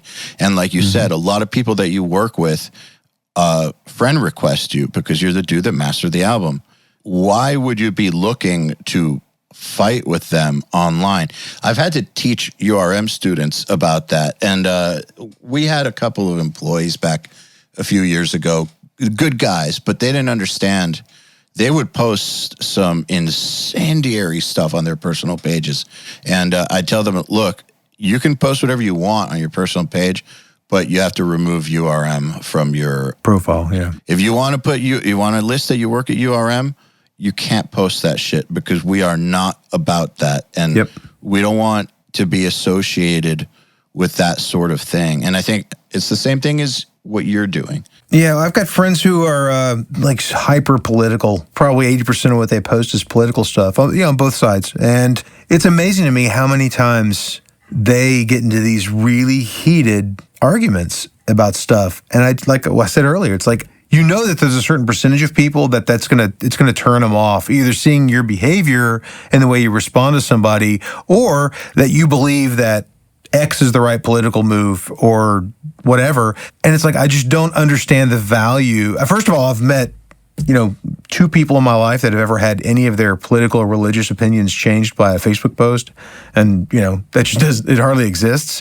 And, you risk just burning so many people over something that has nothing to do with what you do as a career, or what you're trying to do to help them with their art. And I see these guys doing that and I think, wow, I don't understand it. I just don't understand that. Poisoning the well, basically. Yeah, it just seems like it. Maybe not. If I wanted to hire somebody to, be a chef or to do whatever, I'm not going to really care about their political beliefs. Same thing with if they're going to master a record for me, let's say. I personally wouldn't care. It's like whatever. No, but someone else might. There's some people out there that I guarantee you, I've seen people like, well, I'm not going to buy that compressor from so-and-so because this is his political belief. I've literally seen those statements before, and it's like, I don't want any part of that. It's not worth it. Dude, people stop talking to family members over this stuff. Yeah, it's just not worth it. So I for years, it's probably been a decade now since I've posted anything remotely. I'll post stuff politically in jest. Yeah. Oh no, you post some funny ass shit. Like Well, I steal some funny stuff. Me too. I stole that Oscars post from you. That one was hilarious. That one was one of those that turned kind of sideways. Yeah, one of the guys did it, and it was just like, I can't believe that somebody's going to get bent about this. It's literally, obviously just meant to be funny. It's not an oppressive thing. It's not. Anyone who knows me would know that I didn't mean that, like, artists shouldn't speak for themselves or what? What are you talking about? It's literally, it was the way it was written. It was funny. Yeah. The joke was, for people who don't know, at these award shows, you're on TV. And so you're on a clock. Everybody has 45 seconds or something. And so when these actors start going off about their causes, they're fucking up the show. Like there's more to it than them just going off about a cause they believe in. I know for a fact that they've been asked to keep it to X amount of time. So that the whole meme is about that. And it's not so much artists should shut the fuck up. No. It's just a funny take on it, and it's kind of like there's a time and a place, right? And it's like, exactly. So I've accepted awards before, and I get up and I thank the artists and the producers and my wife, and I go sit down. It's not just because you hand me a trophy doesn't mean that, okay, this is my time to pontificate about everything. People aren't there for that. You didn't tell everyone how to vote? No, they don't come there and go like, hey, let's see who wins this Grammy so they can tell me how to feel about something. That's just, that's what music's all about. You can wait a second. So you didn't use your chance when you won that Grammy to make the world a better place by talking about trees for 5 minutes? I did not. I missed that opportunity. Maybe next time. Person. Maybe next time. Man, okay, so I want to talk about the Grammys real quick, but let me just tell you, just before we move on, that meme, I posted it in my stories. Mm-hmm. I did that before I saw the reaction you got. If I had seen that reaction, I just thought it was so fucking funny that I had to post it. And I saw some people get bent later. Well, it was like one person, but yeah. Yeah, one, but he was wow. But I got one on Instagram in my DMs where this dude was assuming, like he started telling me that I have fascist views about artists and that he's very disappointed that someone in my position would believe that artists aren't allowed to have a voice. And I'm like, how? Where does that even come from? How did you extrapolate that from like a meme that has like 30 words?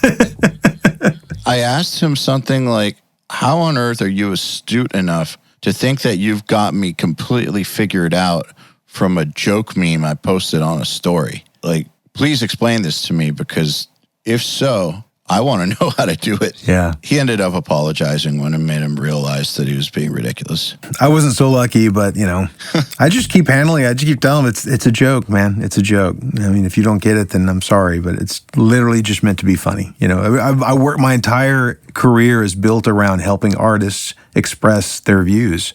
That's literally all I do all day long. Is help the artists achieve their goals with regards to expressing their views. So, obviously I would never be against that. That's just ludicrous to even suggest. Exactly. But, somebody gets it in their mind and they have to run with it. So let's talk about the Grammys for a second. Lots of people talk shit about the Grammys. They say it's not important, blah, blah, blah.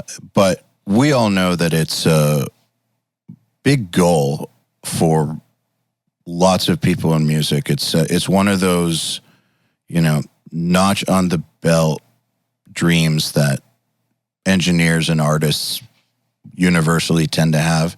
And it does mean something. And I think a lot of people just talk shit because it's easier to talk shit than to say, I wish I had that and I didn't get it and I don't know how I'm going to get it. But you got it. And what's it like? Was it a fuck yeah sort of thing, or what did it feel like? To your initial statement or point, for me, when I started my career, I've always believed that setting goals, whether they are easily attainable, like you can do this on your own, or it's just something like a pie in the sky, if things work out great. And winning a Grammy was one of those for me. I mean, it's like that's the sort of the highest award that you can get from, your peers in the industry that say, hey, this was superb work. As a mastering engineer, we only get an actual Grammy. So just to clarify, and this is not to be hyper picky or pedantic here, but to be a Grammy winner, you literally win the trophy, the Grammy trophy, with your name on it. So as a mastering engineer, I've won Grammys, quote unquote, where I mastered the best bluegrass record or the best whatever record, and the artist, the producer, the engineer, or any engineer that worked on over half the record, whatever, they get the trophy. Mastering engineers do not. Mastering engineers only get a Grammy in, I think it's 6 categories: Album of the Year, Record of the Year, and then the technical categories: Best Surround, Best Recorded, Non-Classical, that kind of stuff. So to win mine, which was Best Recorded Non-Classical, to me that was sort of the ultimate goal. In fact, that was never, to me it was just I wanted to win a Grammy, but the thought of actually getting a Grammy trophy that was for Best Engineered, which is of course what I do, there's obviously reliance on the players being excellent, everything upstream being amazing. It's not like I take credit for it, but just being part of that team that was highlighted that year, saying this is amazing what was done here. That was really, really special. I remember a friend of mine from Nashville who's had, at that point, he had, I think, 7 different Grammys. None of them were for Best Engineer, and he called me and congratulated me. And I was like, hey, man, thank you, I appreciate that. And I told him, I was like, sure for you it'd be old hat. And he told me, he said, I would trade all 7 of these for best engineered. Because when you think about it, the best engineered is the one where it's not about this. I mean, like I said, it's hard to disassociate the performance from the engineering and so on and so forth. Obviously, if it's a moving performance, it's going to kind of sound better in a lot of ways. It'll connect with you emotionally. But ultimately, it's when your peers, the rest of the recording engineers and producers that are Academy members vote and say, that's the best sounding record this year, that really meant a lot. So, it's kind of like I got the one that was the ultimate, for me at least, right out of the gate. And that was really cool. And I'll talk about that in a minute. I'll tell you right now, the downside was I got home and a month or 2 later, the trophy arrives, because it's not like the Oscars where they hand you the trophy and you get it engraved right there. The Grammys, you win it, they give you a dummy award, and then they make the plaques up and create the awards and send it to you 2 months later or whatever. So I got it a couple months later and I opened it up and this is so cool and it's giddy and it's fun, all this kind of stuff. And it hit me. I was 39 years old and I thought, I've literally at this point accomplished every career goal I'd ever set out for myself. And what do I do now? Set them higher. Well, at some point you kind of go, and I've never been one. I know I'm blessed in this regard. It's not something that I can take credit for. I've never dealt with depression before. I've never been saddled with that kind of those sorts of issues. So I didn't go through a bout of depression or anything. I'm very happy for you. I really think that I am the outlier in that regard, because it seems like most people have struggled with some things like that. Maybe my brain doesn't work the way it's supposed to, and I don't feel some of those emotions. Actually, I think your brain works the way it is supposed to. I don't know. Well, whatever. But I never went through depression or anything. I don't want to, over dramatize it. But there was this thing like, so what's my next goal? Like, okay, win another Grammy? I mean, at that point, it's kind of like, to me, it's a little bit kind of like going collecting Ferraris. Now I have 2 Ferraris. Yes. It's like, well, that doesn't do me any. It's not the same, That one was the one, and so you had like an existential crisis. Yeah, and part of it was I'm 39, 40 years old. There's probably some midlife stuff going on there, so there's a little bit of like, is this it? Have I reached the mountaintop now? Is this as good as it gets? And it was good. Don't get me wrong. I'm not complaining, but I'm just kind of like, what do I do? Because I've always had goals that I would strive after, and it's weird at age 39 to have done all of it. Platinum records, gold records, #1 singles, whatever. It all happened. What I've found is for me, it's changed where now it's more about developing and sustaining a reputation in the industry, not just as maybe a nice guy. Hopefully you don't Google and find all kinds of negative stuff about me, but also being that. Well, you tweeted that one thing in 1998. I know that's not true, but we can't talk anymore. Yeah. But beyond that, it kind of my goal, if you could say this, has been just like, how can I be that guy that the artist always feels like they're as important to me as they really are? That I'm not dismissive about it. Look, I charge the same amount of money if you're Maroon 5 or if you're somebody's mom doing a vanity project. I don't charge because somebody can afford to pay more money on a major label. I don't charge more. It's the same rate no matter what. It is what it is. That helps me, I think, in a lot of ways, stay grounded and appreciate everybody that picks up the phone or sends an email and books a session with me. And that's kind of become my goal. It's like I want to make sure that every client feels like they're as important to me as they really are. Because it takes all of them for me to, pay the mortgage and pay for kids' school and do this and do that and all these sorts of things. It takes all of that. And they're all really, really important clients, not just the big famous ones. So that's kind of my goal now, if that means anything. But it does. Back to what it felt like, the actual winning of the award, going to the Grammys and all that, it was a bit surreal, honestly. It was a bit kind of weird. That's way outside of my comfort zone. I went 1 year. I know what you mean. It's just like, yeah. It's like being on another planet. Yeah, it just screams, I guess it's probably, that's a lot of the entertainment industry in Los Angeles is probably a lot of that, but it's just not a dude from Memphis, who masters records and is by himself all day. Man, I went in 1998. I was 18 or something, and my dad's lawyer was a guy named Joel Katz, who's this huge attorney. And Joel came to an after party after one of my dad's concerts and invited me to go with him. And I was like, "Are you serious?" He's like, "Yeah, call my office tomorrow. If you don't call, it's your fault." I was like, all right, then. He came through. And it was so weird, man. Yeah, you said the after party, that was probably the most surreal thing. Was so we won the Grammy for Alison Krauss record, and there was a whole long, drawn out, hilarious but too long for this format story involving Mike and Shipley, and we'll just say he got lost, and it took a while, but. So then we go to the main ceremony where they only give out the last few awards that are sort of the big awards, and they do all the live concert and everything like that. And so then we go to the after party, and that was, I think, when it hit me the most, because I'm sitting there and like in this catering line, and I noticed that it's, Ice-T is the guy standing in front of me. Mm-hmm. And the whole time I'm like thinking that, it hits me that Kenny Loggins is on stage playing Highway to the Danger Zone live. That's the live, like the artist that was performing at the after party. It was just, maybe that happens all the time in Los Angeles, but it was a very surreal moment for me, like looking around like, this is weird. Man, when I went, I was in line to go in. There was suddenly this huge commotion, and this short black dude, and this is important. I'm not about to say something fucked up. You guys will all understand why I said it. This short but enormous black dude kind of knocked me out of the way, and like knocked the next couple people out of the way, and like not tackled, but like used his chest to hit this dude in the back and basically send him forward like 10 feet. And suddenly security were there. And it was like, is that Mike Tyson? It was fucking Mike Tyson. And that was his ex-wife, Robin Givens, with her new dude. And Mike Tyson being, I think he's calmed down. I got knocked out of the way by Mike Tyson. Wow. Good thing you didn't take a swing, Yeah. Could have fucked him up. Yeah.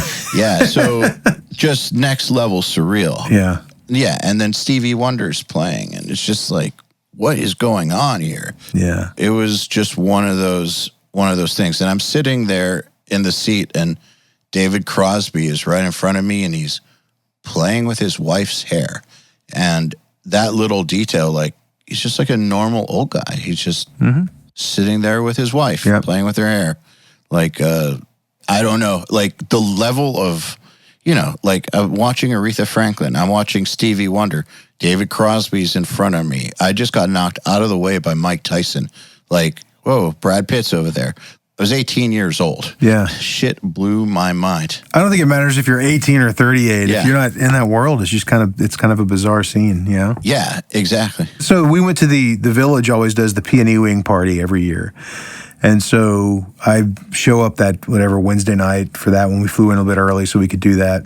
And that's the producer and engineer wing for maybe those who aren't hip to the Recording Academy stuff. But so I got invited to that. I went, and it's at the Village Studios. And at one point, we're kind of standing in the little tent that they have set up outside. And my wife strikes up a conversation with somebody. And the two ladies are sitting there talking. And I look over, and it's Art Alexakis from Everclear. Nice. And that's his wife that's talking to my wife. And so my wife ends up introducing me to them. And I've cut every Everclear album since then, and including Art's new solo record that came out just this last year. We hit it off, ended up having dinner that week, and just had a good time. He's flown out to the studio and hung out here at the house while we mastered one of his records.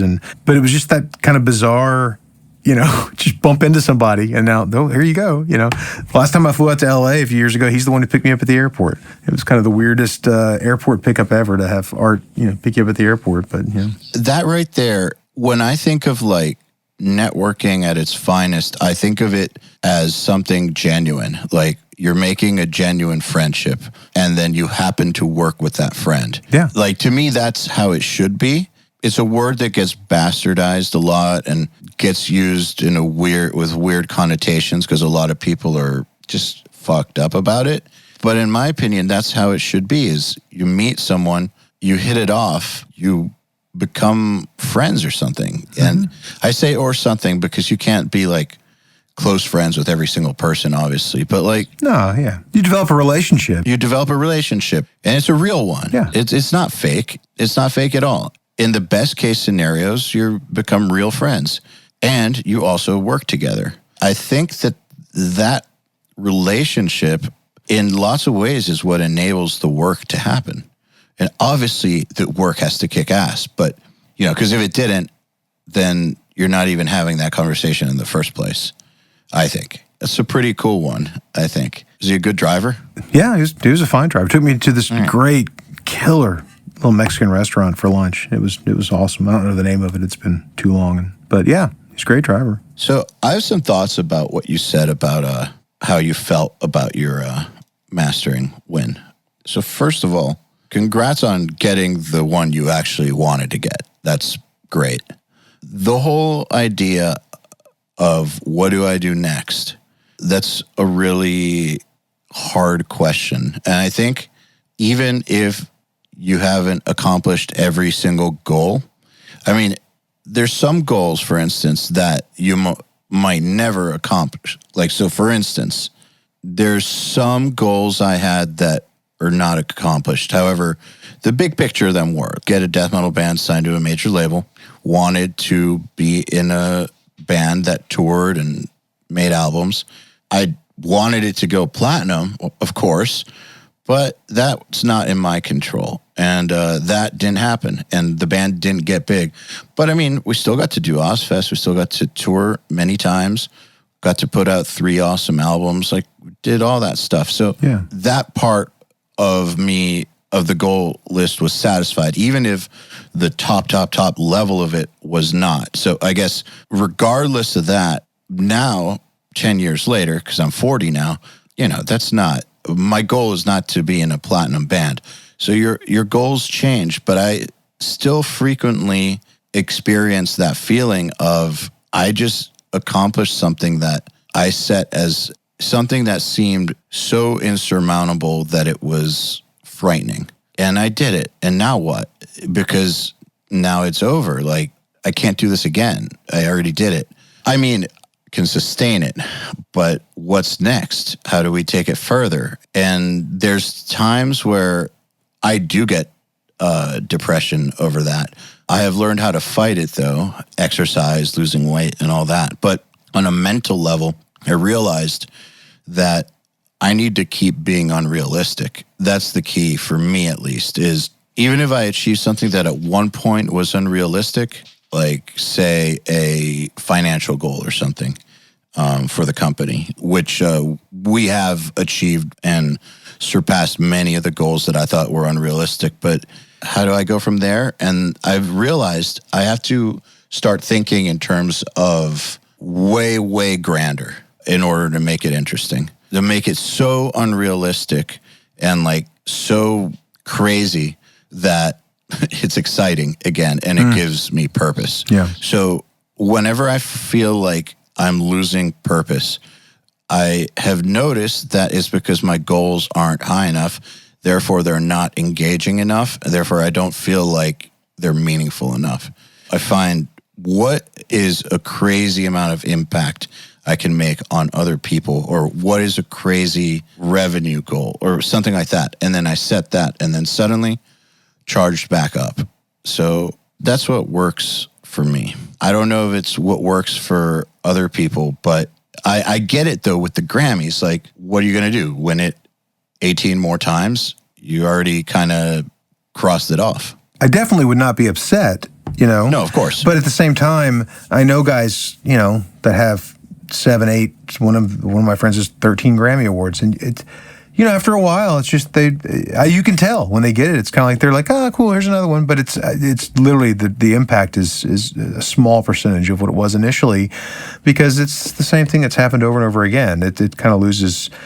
It loses that impact because it's not something fresh and new. For me, one of the things that, with my goal becoming, hey, I want to really try to make sure every client gets the best every time from me, and that's a great goal. And is made to feel as important as they truly are. That was where I started looking outside of the studio more, because I used to be such a studio rat, and I was in here just as much as I could, going workaholic type thing. And I realized that I would be better served if I would freshen myself up and do things differently and find hobbies, frankly, outside of the studio. I think it's really easy to overdo it and get a little too focused maybe sometimes. What's a hobby? I've heard of this concept, hobby. What is a hobby? Well, for me, I get to the point where I try to work. I have friends of mine who are older and wiser, perhaps, and they work more than I do. But, I try to limit my work to about 30 hours a week now. Sometimes I don't book certain projects that don't fit me because I don't really have the time for them or whatever. But, I try to limit how much I do so that I have the time to do some of the things that I want to do. One of my hobbies is, I think I've told you a little bit about this, is, rucking. It's an exercise type thing, but it's an exercise that doesn't really feel like an exercise. I just enjoy getting out and doing this. And so, finding that time to disconnect and get out and spend an hour or 2 hours outside doing what I want to do that doesn't involve the studio. I don't even listen to music when I'm doing it. I usually listen to podcasts, just completely disconnect. And it has nothing to do with being burned out or anything like that. It's like a way to completely energize myself so that when I get back in the studio, man, I cannot wait to hear what this project sounds like today, and where it needs to go and that sort of thing. Man, exercise has changed my life. Oh, yeah. So rucking, what, is that just walking with like a heavier... We call it walking with a purpose is what we say, but it's derived from the military ruck marches. So you'd have, those guys will carry anywhere from 60 to, whatever, over 100 pounds. It's what they need to survive for X amount of days while they're out doing whatever they need to do. And a company the former military guys started building, civilian backpacks that have special plates that fit in them and pockets up high on your backs. They don't pull on you too hard and all this kind of stuff. Ooh. And you'll put in, whatever, 30, 40, 50 pounds, and you'll go for miles and miles and miles. And so I'm going to do that. So, all right. Here's why, and thank you for telling me about that. I am, lost 120 pounds, but I still have about 80 to go. Congratulations. And thank you. And you lost 50 yourself, and congratulations on that. That's amazing. One of the things about being heavier is that you burn more calories, especially when you move. So if you do enough cardio to lose weight from it,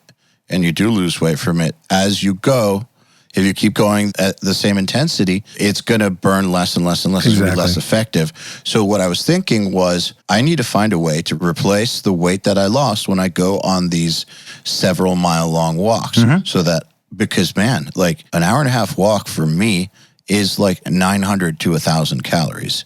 It was. It is not that much anymore. Yeah. But I want to add the weight back so that it becomes that again. And also, my legs are going to be like superhero legs. I'll tell you what's cool about rucking is it's considered what they call constant resistance training, because your entire core is engaged the entire time because you've got this weight hanging off your shoulders. It naturally engages your core the entire time. And of course, that's extra weight that your legs are carrying, your shoulders are carrying. So you've got this constant light resistance. It's not like going and bench pressing 225 or anything like that. But you've got this constant resistance training. And so when you do these longer distances, we've done distances that are, 30 and 50 miles. Nice. I average about 6 miles a day. Great. And it's like you just get out and get fresh air, and I walk all around the town and see different things and find different places, and just, I don't know, it's such a great way to get out and recharge and breathe fresh air and stuff. And then I get back and I get home and I shower and I go to the studio and hit the space bar and listen to what I'm working on that day, and it's just everything it feels great. It just sounds good. I don't find myself run down in the studio like I used to get sometimes after these long days, long weeks, whatever. It's like I try to limit myself to about 30 hours. So it's like 6 hours a day, 5 days a week. Light days, I make plenty of money doing that. I'm not doing this because I'm trying to get super rich or anything. I just want to make great music. So it works out really well. And I think that's been a huge thing for me, is getting out of the studio a little more and loosening my goals that don't make me feel like I need to be in here all the time. Is that part of how you lost the weight, rucking? Yes, but I tore my meniscus in February of last year. What's a meniscus? So that is a pad that's much like cartilage that that sits on top of the tibia, the large bone in your lower leg. That sounds terrible. And the femur sits on top of it. It's the cushion between the femur, so it doesn't just grind on the bone, right? So, yeah, it can be painful, but I mean, my motto that I tell people is a little pain never hurt anyone. Just suck it up and let's go, right? But I mean, I rocked almost 1,500 miles last year with a torn meniscus. It's, it hurts sometimes and I limp a little bit. But yeah, whatever. At the end of the day, I'm going to get my work in. So, but yeah, so Chris Henderson is a friend of mine. He's a guitar player in a band called Three Doors Down. Met him back in like 99, 2000. So it's been a while. Maybe 5-7 years ago, he woke up one day and he was like, 290 pounds. He was addicted to, alcohol. He felt like, I don't know if he was ever diagnosed or whatever, but I mean, he felt like he was an alcoholic, all this kind of stuff. In a bad spot. He was in a bad place. A lot of guys get there. It's easy. Look, our industry is largely sedentary. It is what it is. It's easy for guys to fall into that. And he decided to take control of it. And he got into CrossFit and all this kind of stuff. And now he's like this crazy, crazy ripped, like super in shape guy that I have no interest in following his footsteps to that degree. But he reached out to me maybe, it was right about 9-10 months ago now, and said, "Hey man, I've been using this app called MyFitnessPal. It's a free app by Under Armour." Oh yeah, it's a great app. Yeah, it tracks his calories, tracks his workouts. He can set it to follow him, and he uses a heart rate monitor on a watch. And he married those two things together, and that was one of the ways he's really been able to control it. And so I started doing that in May of last year, and I've always been a workout guy, but I'd never really watched my diet super carefully. So it is what it is. And that's how I woke up one day and I was particularly fluffy. And I was like, all right, I gotta get rid of some of this fluff. Yeah, I gotta get rid of some of this fluff. And so I've lost like 50 pounds now in the last 9 months, but it's not super fast. It's 1.2 pounds a week average or so. That's actually how you're supposed to do it. Exactly, because you're recalibrating kind of how your body thinks about food and processes food and how you think about food, your relationship with food and that sort of thing. So I recommend it to anybody. I think the guys in our industry, even guys who are thin, we talk about guys in the workout group. We see guys all the time that are like skinny fat, right? They're 6 feet tall and weigh 165 pounds, but couldn't do 5 push-ups if they needed to. They're not really healthy. They're just not fat. Now with all the exercise I do at the weight I'm at, even still being heavy, I can do 25 push-ups because I've been working out. Exactly. And that's great. That's the whole thing for me is like I want to get to a point where I'm healthy in weight, which I'm pretty much there now, but I'm also fit, so we're working out. I work out 7 days a week, I don't take any days off. And it's just, that's become part of my life now. And more than ever, like I said, I've always worked out usually 4 days a week or so. What changed diet-wise? I had all these people trying to tell me that I should do keto or carnivore or whatever, and I just really, I bought a cheap food scale off Amazon, like $20 digital food scale, and I'm weighing portions, literally accounting for each and every calorie, and it's just the discipline of doing that. That's been the key. That's been the key more than anything. Because working out, there's been times in my life that I worked out harder than this, consistently, but you can't outwork out your diet. You can work out. I mean, unless if you're working out 8 hours a day or something. Even then, you can still out eat it. I mean, you can. That's the reality of it. Especially if you're not careful about what you're eating. If you're eating really clean foods, it'd be difficult. But if you're eating Hoes and Twinkies all day long, you can easily overcome that because you'll be so hungry all the time from burning so many calories. So that's become kind of a thing where I talk to guys all the time in the studios when I'm talking to them about just anything. It's like, hey man, so what's your fitness life look like? And half the time they look like I'm crazy, but I've lost, and we talked about this earlier before we started recording. I've lost a bunch of friends in this industry. Some of them are from cancer, from smoking, or from liver problems from too much alcohol or whatever. But I've lost a bunch of dudes from heart attacks because they were obese and they weren't being proactive about it, and their heart gave out. And it's something that it takes a little bit of work and some dedication. And more than anything, it just takes some self-discipline. But if you're willing to put the work in and do it, you can become so much healthier and more energetic. And I don't know, I think you're going to be transformational. It really is. It changes everything about you, I think. And so I try to talk to guys all the time about that. Like, hey, and I'm not like, A, I'm not a fitness guru. If you just look at me and you can tell that. But B, I'm definitely not like one of these people that's just talks about it all the time. And neither is Chris, by the way, from Three Doors Down. I mean, he literally just, every once in a while, he'll make a post about it. Like in November, he'll make a post about, hey, if you want a summer body, you need to have started in September, but it's not too late. Get started now. Don't wait till, April and try to get in shape.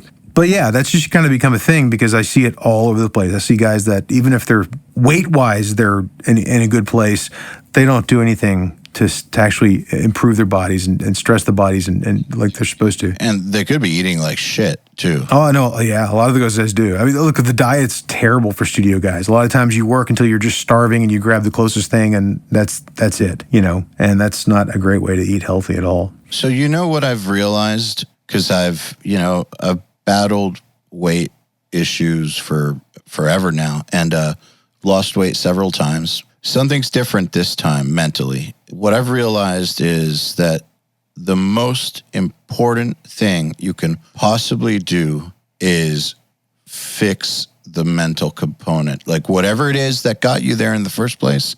Some people, it's just they didn't realize it. They put on 2 pounds a year for 10 years or 20 years. That's one thing. A lot of people, though, treat food like a drug, or there's a psychological reason for why they do what they do. And until you deal with that, same way that if you're trying to get off of alcohol or drugs or something, there's a therapy component to it because there's something in you that led you to behave that way. It is as simple as just what you put in your body. But the fact that it even got there in the first place is more complex than people may realize. And so fixing the mental component is huge. I also realized that every single diet works. And so people should shut the fuck up about recommending diets to people. The Twinkie diet works if you're at a calorie deficit. So it doesn't matter. People should do, I really do believe that the best exercise is the one you'll do. The best diet is the one you'll stick to. The best kind of water is the one you'll drink. I'll double down on the Twinkie diet. That's not my diet, but I would say this. The Twinkie diet would probably be better long-term for you than going keto. And I'll tell you why. They'll raise some eyebrows like, what are you talking about? Here's the problem. I did keto for a while and lost weight and it was great. But the one thing keto did not address is portion control and changing the way that I viewed what I'm eating, right? Because you can eat as much bacon and steak as you want, just don't eat any carbs. And that's basically what I did. And of course, because your body takes so long to process it, you actually eat fewer calories, but I wasn't changing that relationship with what a portion looks like.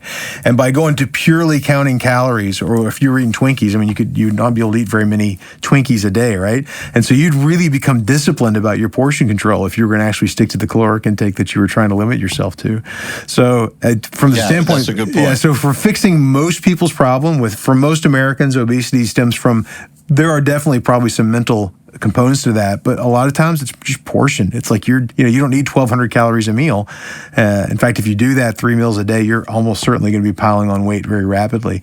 So learning, what a healthy portion is, goes a long way towards really helping you learn to control, how much you're taking in. Did you go to the length? You seem like a pretty technical guy. So did you go through the length of figuring out your BMR and then your exact caloric deficit and then factor in the exercise and then also non-exercise activity, thermogenesis and all that shit? I figured out my BMR. And then once you enter that data into MyFitnessPal and you tell them what sort of caloric deficit you want, like you want to lose 1 pound a week, 2 pounds a week, whatever, it'll tell you, okay, if this is what your maintenance caloric intake is, then subtract, let's say 1,000 calories a day if you want to lose 2 pounds a week.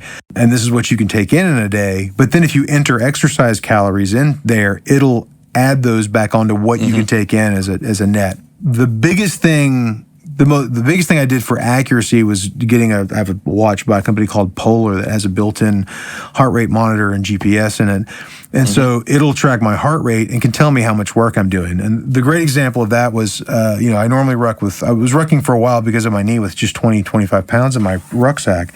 And it got to the point that I was almost having to jog, which is not great for my torn meniscus, to keep my heart rate up where I wanted to get it, in the upper 130s, lower 140s, because my body had gotten so efficient, so accustomed to carrying that much weight. So I went up to 30 pounds and noticed that just didn't do much for it, that the extra workload was a little bit extra, but it really wasn't enough. So I've started doing some measurements at 40 and 50 pounds. I typically carry 40 now, and that's enough now that if I go out and ruck at a reasonable pace, say 14 and a half minute mile, that gets my heart rate up kind of where I want it to be and that sort of a thing. So by increasing that weight, I can increase the stress putting on it without having to speed up all the time. But without the heart rate monitor, I would just be guessing. What's this watch called again? Oh, it's Garmin makes them. Oh, Garmin. No, mine is Polar, Polar. Garmin's probably the best known out there. I got a little cheap Polar M200. It's like $120. It's nothing fancy. It's not something to look at. I've got a Withings one. Okay, yeah. I mean, as long as it does heart rate. Nokia. Yeah, if it does heart rate, then I think it's probably all you need, you know? I don't really need the GPS because I usually have my phone on me to listen to podcasts. I could use that with Strava if I wanted to, but... Yeah, actually what I do is Strava, my phone, earbuds, and if I remember to put on the watch. Yeah. And I use the watch religiously because I like the heart rate. I like the accuracy of it reading. I should start doing that. Yeah. I've never really actually done that. I just have been checking my resting heart rate to make sure that it's getting lower and lower and lower, which it is. But I haven't really done that, except for when I'm like on a cardio machine. I'll check my heart rate then to get to that 130 zone. Yeah. But I haven't while walking, and I should, because these walks are something. So I do 2 workouts per day. So I work out 6 or 7 times a week, but 4 of those days I do 2 workouts. So I'll do like every single day, I'll do one of these walks. It's like 5 or 6 miles. That's the non-negotiable one. And then at night, I'll alternate P90X or weightlifting workouts. Like, so I'll do like a P90X style, like intense cardio thing, which is hard as fuck. Oh, yeah. Or I'll do like weightlifting. So I'll lift like twice a week, or I'll do some like conditioning work twice a week. And then, so I'm doing a lot, but I really feel like that heart rate monitoring might be a good idea. Especially for like the walks, you know, because what happens is as your body gets more efficient, you don't really burn that many calories if you're not really getting the heart rate up. If it stands, you know. And I'm doing it to burn calories because I'm trying to lose weight still. I'd get a weight vest or get a rucksack with some weights in it and increase that workload. That's what I do. I'm not a nutritionist or anything. No, it makes sense because that'll solve that problem of burning less calories because I weigh less. Exactly. I just got to say, like someone, like a drummer I used to play with, great drummer named Sean Reinhardt, you know, he just died at 48, and I don't know the cause of death, so I don't want to put out any misinformation, but I will say this: he didn't do drugs, and he didn't have cancer, so I can only guess what it was. Yeah. And while he was a drummer, he also did a lot of sedentary studio work. It's the older you get, our lifestyle in this industry affects you more and more. And even if you're on the musician side, when you're touring, there's something you'll notice that the veteran bands, they don't tend to really run around like Guns N' Roses anymore. They'll go with like a yoga instructor and like a massage therapist and have like organic food at catering and all that, because they are starting to see, I mean, like, look at what we're seeing from just the grunge community.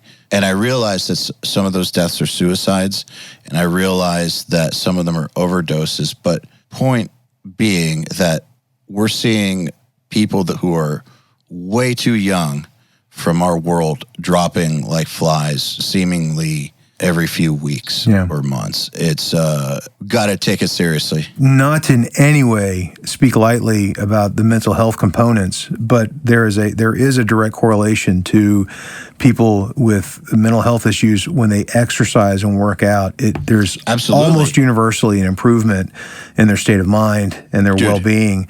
And even so, it's not necessarily about being skinny or fat or strong or weak. It's just about it can help your brain and help your emotions be better equipped to handle the stresses that you're going through. This is a fact. I have had clinical depression my whole life, or at least since I was a teenager. I don't know if I had it when I was younger. It's something that I have struggled with, and at different times I have done better, and at other times I've done worse. So sometimes I feel like the fact that URM's as successful as it is a fucking miracle, because I was putting it together through one of the worst depressions I had ever been on. Where I feel fortunate is that, so I tell people is I was operating at about 30% because it was so bad. That's when I gained all that weight, and it was dark times. I am fortunate that 30% where I was functional, I made the right choices, and URM happened. If I had made the wrong choices, who the fuck knows? But I can tell you that I know for a fact that exercise helps with depression, both anecdotally and through doing the research and through what doctors have told me. It makes a big, big difference. You can always gauge how I'm doing by if I'm exercising or not. There becomes a bit of a vicious cycle because you feel the depression. The depression makes you not exercise. Not exercising makes the depression worse, and then so on and so forth. But by exercising, it's not that it's going to cure the depression. It's going to balance you out more to where you can then deal with it better and make better decisions, because fighting depression is like a multi-pronged thing. You can't just take a medication or just get therapy or just meditate or just eat right or, just avoid drugs that bring on depression.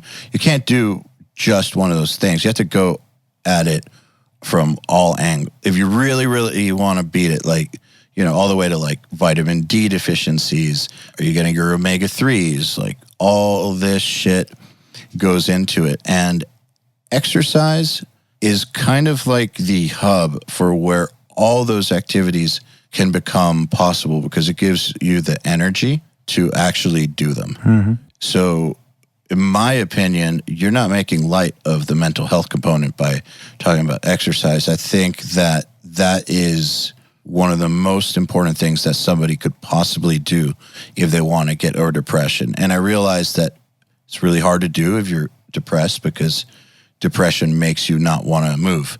But just walking, you can walk. Just walk.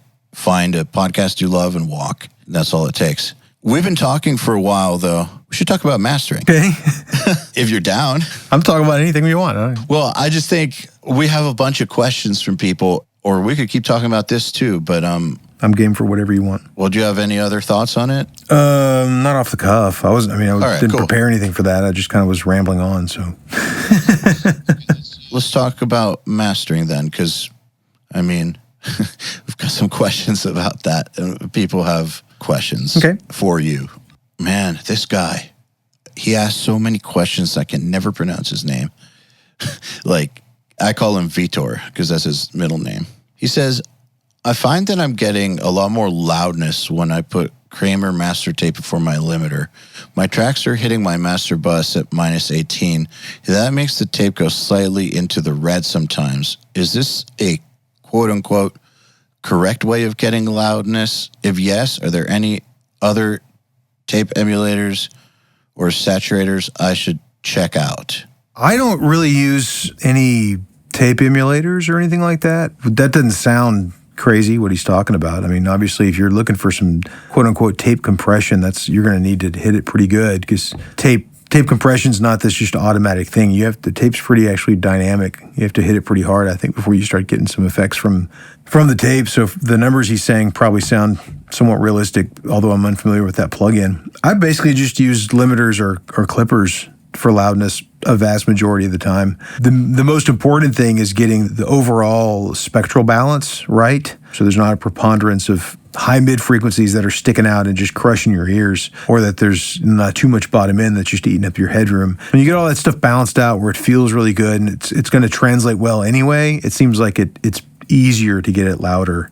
A lot of times when I find myself fighting to get something as loud as a client wants it to, if I take a step back and start looking at, listening to it again and wondering, is it something I'm missing on the frequency response? More often than not, I'll find something that's just a little bit out of whack, that once I tap that back in, it could just be something where the bass guitar is popping out at 100 hertz just a little bit too much, and you can push that back a little bit and suddenly you feel like you can get another dB or two out of it, and that can be exactly what the client wants. So I think I'd focus more on that. If he's talking about just getting absolutely insane levels, then it just comes down to as Chris Athens calls it, what's the loudness potential of that particular song? Because every one of them's different. But I don't really use much in the way of saturators. That's just never been kind of my thing. That seems like all of them I've ever tried change the audio more than I want them to. You know, I think if I want to go for that kind of thing, I'll look for different types of compressors or something to use instead. Tell me if this is true, because I don't master, and I never did when I was working as a producer and a mixer. That was the one thing I kind of let the experts handle. But I've kind of started to have a theory, and some mastering engineers I respect have kind of confirmed it, but you have to mix a song in a way that allows it to be loud. Like, I mean, I guess there's things you can do in mastering, obviously, to make it loud, yes. But for the best case scenario where it's like loud and awesome, you really should be given something to master that is ready to be made loud. If it's loud and awesome, then that means the mix came in awesome. I mean, just ready. There's nothing I can do to take a mix that's not just perfect for loudness and make it loud. And usually in those cases, it's easy. Like you'll start applying some gain and suddenly you're like, wow, that is banging. And you look down and you're doing like a dB of gain reduction or something. It's like, holy crap. Okay. You know? So like, that's what I thought. Throw all the way back to like the Maroon 5 Moves Like Jagger that Serban mixed. That mix came in and it wasn't limited or clipped or anything. It's nice and dynamic, but it was one of those songs that's so easy. And it's not super loud, but it was pretty freaking loud. And the bottom end just thumped away. It just really felt great. That was all Serban. I mean, that wasn't like I did anything special. That was, making it that loud was easy. The mix was ready for that. It was begging for it. So, I mean, that happens all the time. You look at some of the stuff that Elvis Pasquette's doing. Those mixes come in and they're just, I might add a dB. Sometimes. God, he's so good. He's so good. Yeah, he's a ninja. Yeah, I mean, you get this Seven Dust album and it just sounds huge. Just sounds huge right out of the gate. And I just do a nip and tuck here and there with the EQ maybe add a dB or so, whatever it needs to fit in the context of the album and print it, and they love it, So I think if you're struggling to make it loud, chances are you're fighting the mix. It really wasn't mixed in a way that would be as easy as it really ought to be. But I will go back to, there are times that I've fought with it, and it's because there were things that just weren't quite right in the overall response of it, that, for it to be loud like that. And there's sometimes people like it. They want it to be real chunky at 150, 200 hertz, and that's the way they want the mix to sound. And so you hit the wall and you kind of go, well, this is as loud as it's going to get. Otherwise, it's going to start distorting, And sometimes they don't care and they want the distortion, and it's their record, But the mix will tell you how loud it can go. I've noticed that I feel like a lot of problems in a mix, really, for instance, a lot of problems in audio, I guess, start several steps before you hear them. Like, for instance, in getting a huge distorted guitar tone, right, that blends perfectly with the bass. There's lots of stuff you do with the gear, but, there's that component for sure. But something really basic, really, really basic, like making sure that the bass isn't a few cents off from the guitar, or that the guitar low strings are actually perfectly tuned, makes a huge difference in how big and cohesive you're going to be able to make those guitars sound. You could do all the right EQ moves, and if there's that little bit of bullshit in the low end that's wobbling weird because it's out of tune, good luck. You're not going to reach it full potential. And I think there's all kinds of problems like that in audio. I hate to keep using those get it right at the source cliches, but this whole loudness thing, there is still, like you just said, there's often a get it right at the source being the mix. If you want it loud, get it right at the mix, if that's considered the source for a master. Yeah, probably before that even. Get a great player that doesn't play erratically tonally, so you're not having notes just popping out like crazy on the bass or whatever. All those things come together. And so, obviously a song like that, Moves Like Jagger, granted that's, been whatever, 8-9 years, so it's kind of an old song now. But still sounds great. But that's one where a lot of that was synthesized, which certainly makes that a whole lot easier. Those kinds of things. You get to some of the stuff that like Elvis is doing, and that just takes great tracking, great mixing, great players. Everything's got to come together for you to get those big giant sounds that sort of just leap out of the speakers like his mixes do. I can't take any credit for that. That's just, I'm getting out of the way and letting his mixes shine in those cases, Man, You get the credit. Great engineers, whether they're, I'm just going to say, man, because this counts for producers too. So I think to be part of being a great producer, mixer, mastering engineer, whatever, is knowing when to get the fuck out of the way. Yeah. All right, here's one from Runar Magnuson. One thing I find to be hard about mastering is when the song has a big tonal issue, like being very bright or dark or boomy or harsh. Fixing it requires one or more drastic EQ moves, and the results can be satisfying, but you run the risk of doing too much and move too far away from a mix that the artist initially approved. In other cases, I've had very happy clients after doing drastic moves because they had mixed it to a point that was, in their view, okay at best, and found my drastic move to be an improvement. What's a great way to navigate this minefield? How can you know when to get heavy-handed or when to either accept it as it is or when to ask for a mix revision? That one, that took me a while to figure that one out. And what I finally settled on was I'm going to do whatever I think makes the mix sound better, period.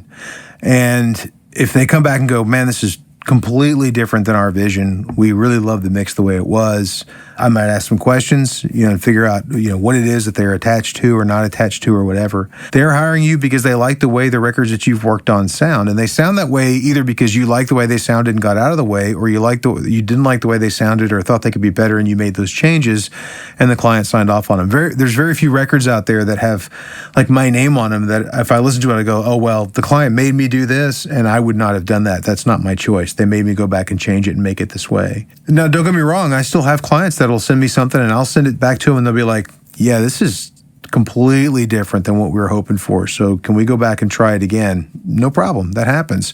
Sometimes you don't get the vision of what they're going for. But most of the time when I find pretty massive problems in mixes, something's way too bright or something like that, you can still you can use something like maybe a tilt filter, right? Yeah. So what is it? Alicia, I think, makes this tilt filter that you can find a center point and, crank it up or down. And basically it just takes the entire frequency response around that center point and changes it. So okay, yeah. So yeah, you can turn up the lower mids and the bottom while you're kind of turning the top down an equal amount, and it doesn't take much. You can do like a quarter, half dB kind of a thing, and it can really change the overall. But you're not changing the balances really of the mix very much in that process. I'll do a lot of spot checking with single bands of a multi-band compressor. Not a lot like is in every project, but it's not uncommon for me to do that if I hear something popping out like a bass guitar or maybe the upper mid-range is kind of screechy. Just grab, one band of a multi-band and just find that one spot and have it just barely tapping on that, and you can keep it kind of in check without massively changing the mix. And a lot of times something that sounds really, really out of whack because something's sticking out, you get that pushback in place and suddenly you realize it wasn't that bad after all. It's just your ears are really drawn to that one aspect of it, Mm-hmm. Makes sense. Always just make it sound the way you think it should sound. Don't worry about if you used one piece of equipment or 9 pieces of equipment or plugins or whatever.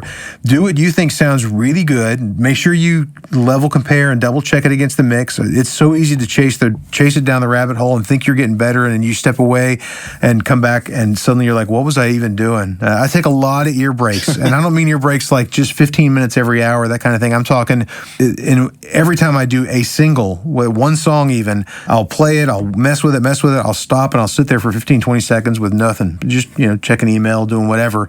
Go back, hit the space bar. And it's like that gives your mind enough time to reset. So immediately, as soon as you hit the space bar and listen, you're like, okay, I'm on track, or wow, okay, I'm going the wrong direction. This does not sound right. So you mean every single time you take a single pass through the song? Not necessarily a single pass, but I cannot remember the last time I printed a song without taking a break from it for 15, 20 seconds and then going back and listening before I signed off on it and said, okay, that one's done. Because it's pretty crazy how often I've got a great sounding room. This Northward tweaked room is just amazing. Great speakers, everything. I've been in here since 2007. So yeah, 13 years now. So, it's like I know the room inside and out. I know these speakers. I know everything about it, yet there's still plenty of times that my ears mess around with me. And if I don't take that ear break for just a second before I say, okay, that one's done, I'll go back and listen to it. And it's like, wow, it's it's a little dark, or this is sticking out here, or man, I'm going the wrong direction. This sounds crazy. The original actually sounds better than what I'm doing to it. Let me go back and start over, Do you take like those 15-minute breaks as well? No, not typically. I used to do that. Used to be my rule of thumb was I would take 15 minutes every hour was a break time, and it would just be either one solid break or throughout. Now I've just got to the point where I'll often go 4 or 5 hours, and I won't stand up out of this chair. But it's just they're built in. I'm taking these constant little breaks throughout the process. I call them palate cleansers. Yeah, that's exactly what it is. Yeah. Okay, question from Paul Emerson Mendenhall. With so many different LUFS recommendations from platform to platform, or the majority of mastering engineers making separate bounces at different levels for each individual platform? Because I'm getting a lot of mixed answers when I do research online. Some people say, just make a master that sounds good and ignore the LUFS because every platform will normalize it, while others are saying do separate bounces at different levels for each platform. And that got a lot of hearts on it. So I guess a lot of people are wondering. I don't measure LUFS at all. I just don't. I don't care. Is that how I should say it? LUFS? It's an acronym, so you could LUFS is fine. I just say I don't know how other people say it. I say LUFS because it's easier than saying LUFS. So LUFS. Okay, I'll just say LUFS. 1 syllable versus 4. So yeah, I had to count them. That's how slow I am. Economy of motion. Yeah. So I don't even worry about it. If a label comes along and they go, "Hey, we need a radio master at minus 14 LUFS or something like that," okay, yeah, I'll generate that for them. The last thing I'm going to do is try to generate 6 different streaming platform masters, one for Spotify, one for YouTube, one for this, one for that, for 2 reasons. One is the chances that somebody's going to get all of those and not screw the pooch and send the wrong thing to the wrong place is next to 0. Yes. The second thing is there's no standard, and every one of these companies has changed their standard at least once in the last several years. Every single one of them has moved their bar up or down or whatever until they standardize and say this is now going to be the streaming standard. Then you're chasing a moving target. I mean, you're literally chasing a moving target. So you go, here's your YouTube master, and like a week later, YouTube comes out and goes, okay, from now on it's minus 16, not minus 14. And then all your YouTube masters that are labeled as YouTube masters are now wrong, quote unquote. Now they're only 2 dB off. It's not a big deal. But, for years and years and years, we've listened to music on YouTube or whatever. And if it sounds good, it sounds good. Even if they turn it down, it still sounds good. And yes, you're leaving, quote unquote, you're leaving room for dynamics and stuff on there. But I mean, I don't know. I think it's silly to chase a moving target when there's no standard whatsoever. And they can literally arbitrarily change it without any notice whatsoever. And they will. And they have. So I just say, make the record sound as good as you can. Don't worry about streaming and all that. Obviously, if you're doing like a Apple Digital Master, what used to be called Mastered for iTunes, there's a certain process that goes along with that. But I mean, aside from that kind of stuff, just make it sound good. It's going to be fine. I mean, I can tell you right now, people listen to the stuff that I master all the time on YouTube. I can't remember. I don't think I've ever gotten a complaint from someone saying, well, this is way too smashed and you left all this headroom and all this kind of stuff. They like them. They're listening to the music and it moves them emotionally. And that's what we're all about. Great. This one's from Grant Clements. Most everything I work on is sent to me to mix and master as singles over a period of time. Other than referencing, what are some practices to help keep all the songs on the album cohesive? Should the album get a remaster once all the songs are complete? And he means not additional, but like a redo. I have some projects like that. Most of them are not like that, but I understand that. I think if you're mixing it over a long period of time, that makes it a lot more difficult. If you're mastering over a long period of time, you can constantly reference the previous master. But mixing is so much more complicated than mastering, and there's so many more ways that you can alter the overall tone and vibe with the mix than you can in the mastering room. So I don't have any advice from the mixing standpoint. But there's usually what I'll do when I'm doing what I would call like a piecemeal project. We're doing 1 or 2 songs at a time over a course of time, and then they're going to eventually release it as one final release, is I'll do them and keep reopening the same project and mastering within that project. So I have the songs that are already done there to reference. And then when we're done, I'll go back and, especially with the sequence, because obviously you change the sequence and this song next to that song may really work or may be cohesive or it may not. If they worked, they may have been 8 songs apart before. And so the subtle change over the course of the record, worked, but now it doesn't. It just really depends. I have no problem going back and tweaking, and I don't even charge for that in those situations. It's like, I just want it to sound good. So I'll make some subtle tweaks. The only catch to that is if they're releasing them as singles, then it makes it difficult to change them because platforms like iTunes, if the song is different, it won't automatically necessarily download as an album, and it kind of screws up the whole process. So you have to be careful with that. But from a pure audio standpoint, I keep referencing what was done before and try to make sure we stay in the same vein, cohesiveness if you're going to talk about one solid release. Makes sense. Charlie Sandberg's wondering, how do you approach very dynamic songs where it needs to get louder and softer over the course of the song? Do you ever use different settings in the same song to achieve varying amounts of loudness and punch to match the dynamics? Yeah, obviously it depends on the client. Some clients, they want that. They want it to be massively dynamic. They don't care if it's going to translate really well or not, especially over broadcast. But a lot of times I'll do multiple passes and kind of chop them up. If I'm loading analog, if I'm working digitally, I'll just cut them up into individual objects and go from there. Yeah, it's not uncommon at all for me to process different parts of the song differently. Especially if it's highly dynamic. There's times somebody will send me something and the intro it's honestly about 3 dB too quiet. And you can turn it up, chop it off right at the downbeat of the big first chorus, let's say, and turn the intro up 3 dB. And the client never even notices it. They're just like, wow, it sounds great. And it does sound better that way. They liked it as the mix, but when you get done with it, it just doesn't sound like it's done. It's too dynamic, especially on like rock songs. So I have no problem doing that if that needs to happen. Honestly, I'll do all kinds of crazy stuff if it makes the song translate better and sound better. I'm not like a purist dude that's going to get all bent out of shape because I've compromised the dynamics. I just want it to sound good and I want people to like it. Great. All right, 2 more questions. All right. This one is also from Charlie Sandberg. This tends to come up a lot, so I'm asking this on behalf of everyone who's asked about it so many times over the past few years. Is stem mastering part of your workflow, and do you embrace it? What are the advantages/disadvantages? It is not part of my workflow. I don't embrace it. I have done it before. I will do it in certain circumstances. And maybe it's just me. So this is a purely Brad Blackwood answer. It applies to me only. I feel like when I work in stems or when I have done it in the past, I lose the focus on how I'm listening. Thank you. I would say every mastering engineer probably listens differently than mix engineers do, because I'm not listening to the ring of the snare or usually even individual instruments. I'm listening to sort of the energy within that certain frequency range, and just how does it feel and how does it mesh with the other parts of the response.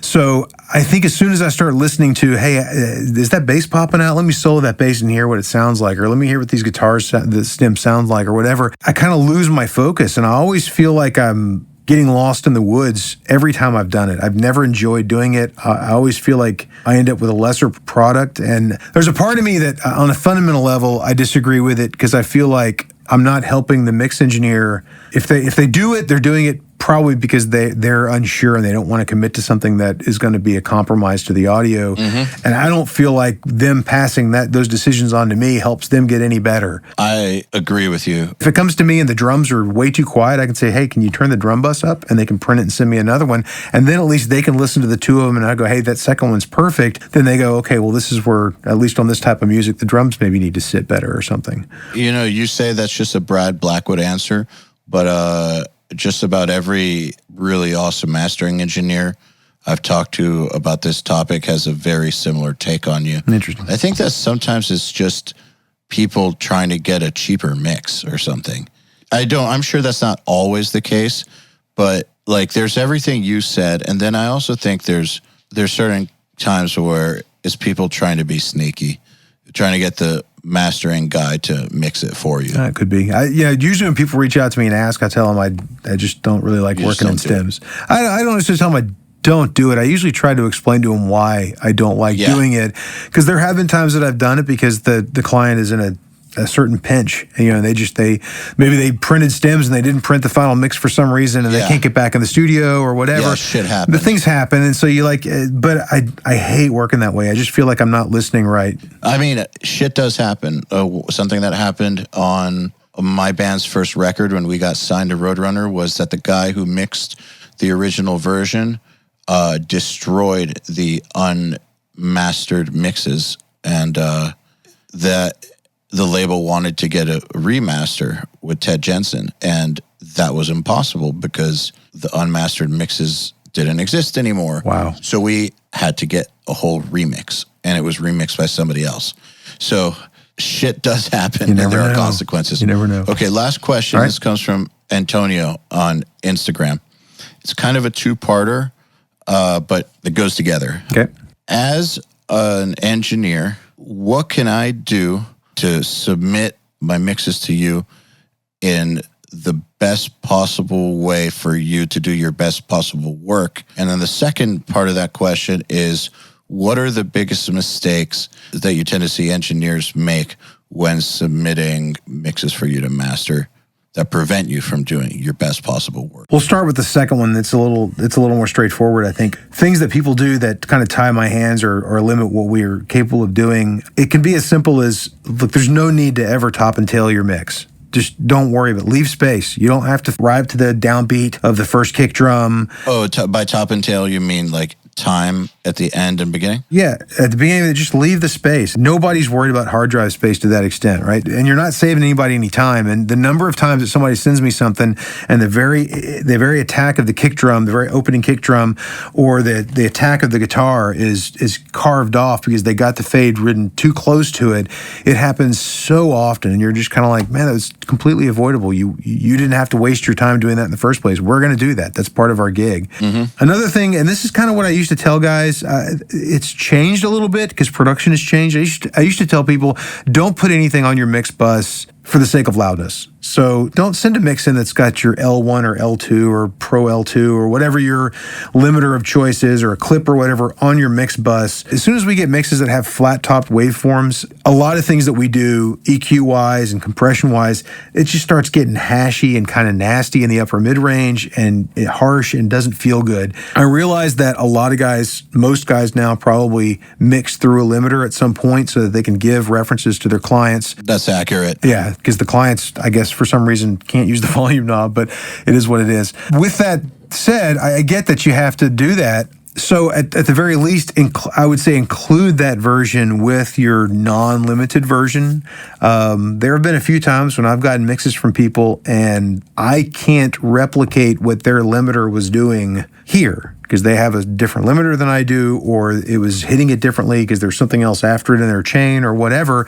And so they go bypass the limiter and print the mix, and then I listen to it and listen to their limited mix, and it's like, I can't get there from here. I don't have the way to do that because the mix is, what I'm working with is different than what they had at that time. So in those situations, there's been times that I've actually worked off of the heavily limited mixes already. If everything's pretty close, that's not the end of the world. You're not having to do anything. But if I'm having to start doing compression or something like that on top of that, it can get kind of nasty. So I say at least include a limited version. I tell guys it's probably best not to mix into the limiter. So just mix with your normal, you want to use compression on your stereo bus, EQ, whatever, do those things. Do those things like you would if you're mixing on an SSL or a Neve, let's say. If you decide you want to create a loud version, when you're done with the mix, strap a limiter across it and print that and give it to your client.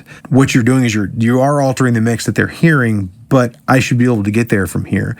But when you mix through it, and it's actually changing some of the levels and stuff because the way it's hitting the limiter, and then you bypass that and send it to the master engineer, there's almost no way we can get there. As for good practices, I mean, there's no point in trying to get super loud with your mixes. I mean, we were all working at 24-bit now. Some people at 32. At 32-bit, you get like 1,500 dB of dynamic range. I mean, your noise floor is so far down.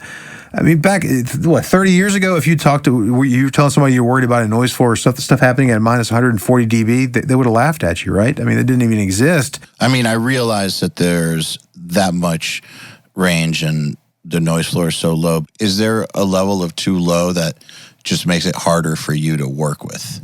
In theory, yeah, sure. But I mean, you have to think about it. Back in the 80s and through much of the 90s, we printed to DAT tape, 16-bit DAT tape.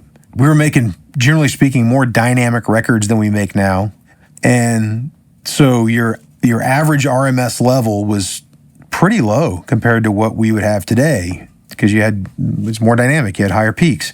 And you're still working with a 16-bit medium. Now you're working with something that's got, 8 more bits. So 48 more dB of headroom, on top of that you can play with. Literally, you could basically print your mix at, minus 40, and it would probably be perfectly fine. I'm not advocating doing that. I'm just saying I see a lot of guys who push it right up, trying to, my peaks are at -2. Is that okay? It's fine. You don't have to stress over it. You could pull it back 10 dB and it would be no different really at all, probably. Unless you have a really noisy chain or something. I mean, some people have really noisy rooms, but most people nowadays are working, pretty much digitally in the box, and noise is not really the issue that it used to be. Got it. All right. Well, Brad, dude, thank you so much for coming on and chatting. It's been awesome having you back. Yeah. We definitely can't let almost 4 years go by this next time. At least it didn't seem like 4 years, right? So that's because of the time dilation. I'm old and you're on Interstellar, but okay. That's exactly it. But seriously, thank you. It's been awesome having you on. It's been my pleasure. Thanks very much for having me. I hope that we could do more together. Okay, then.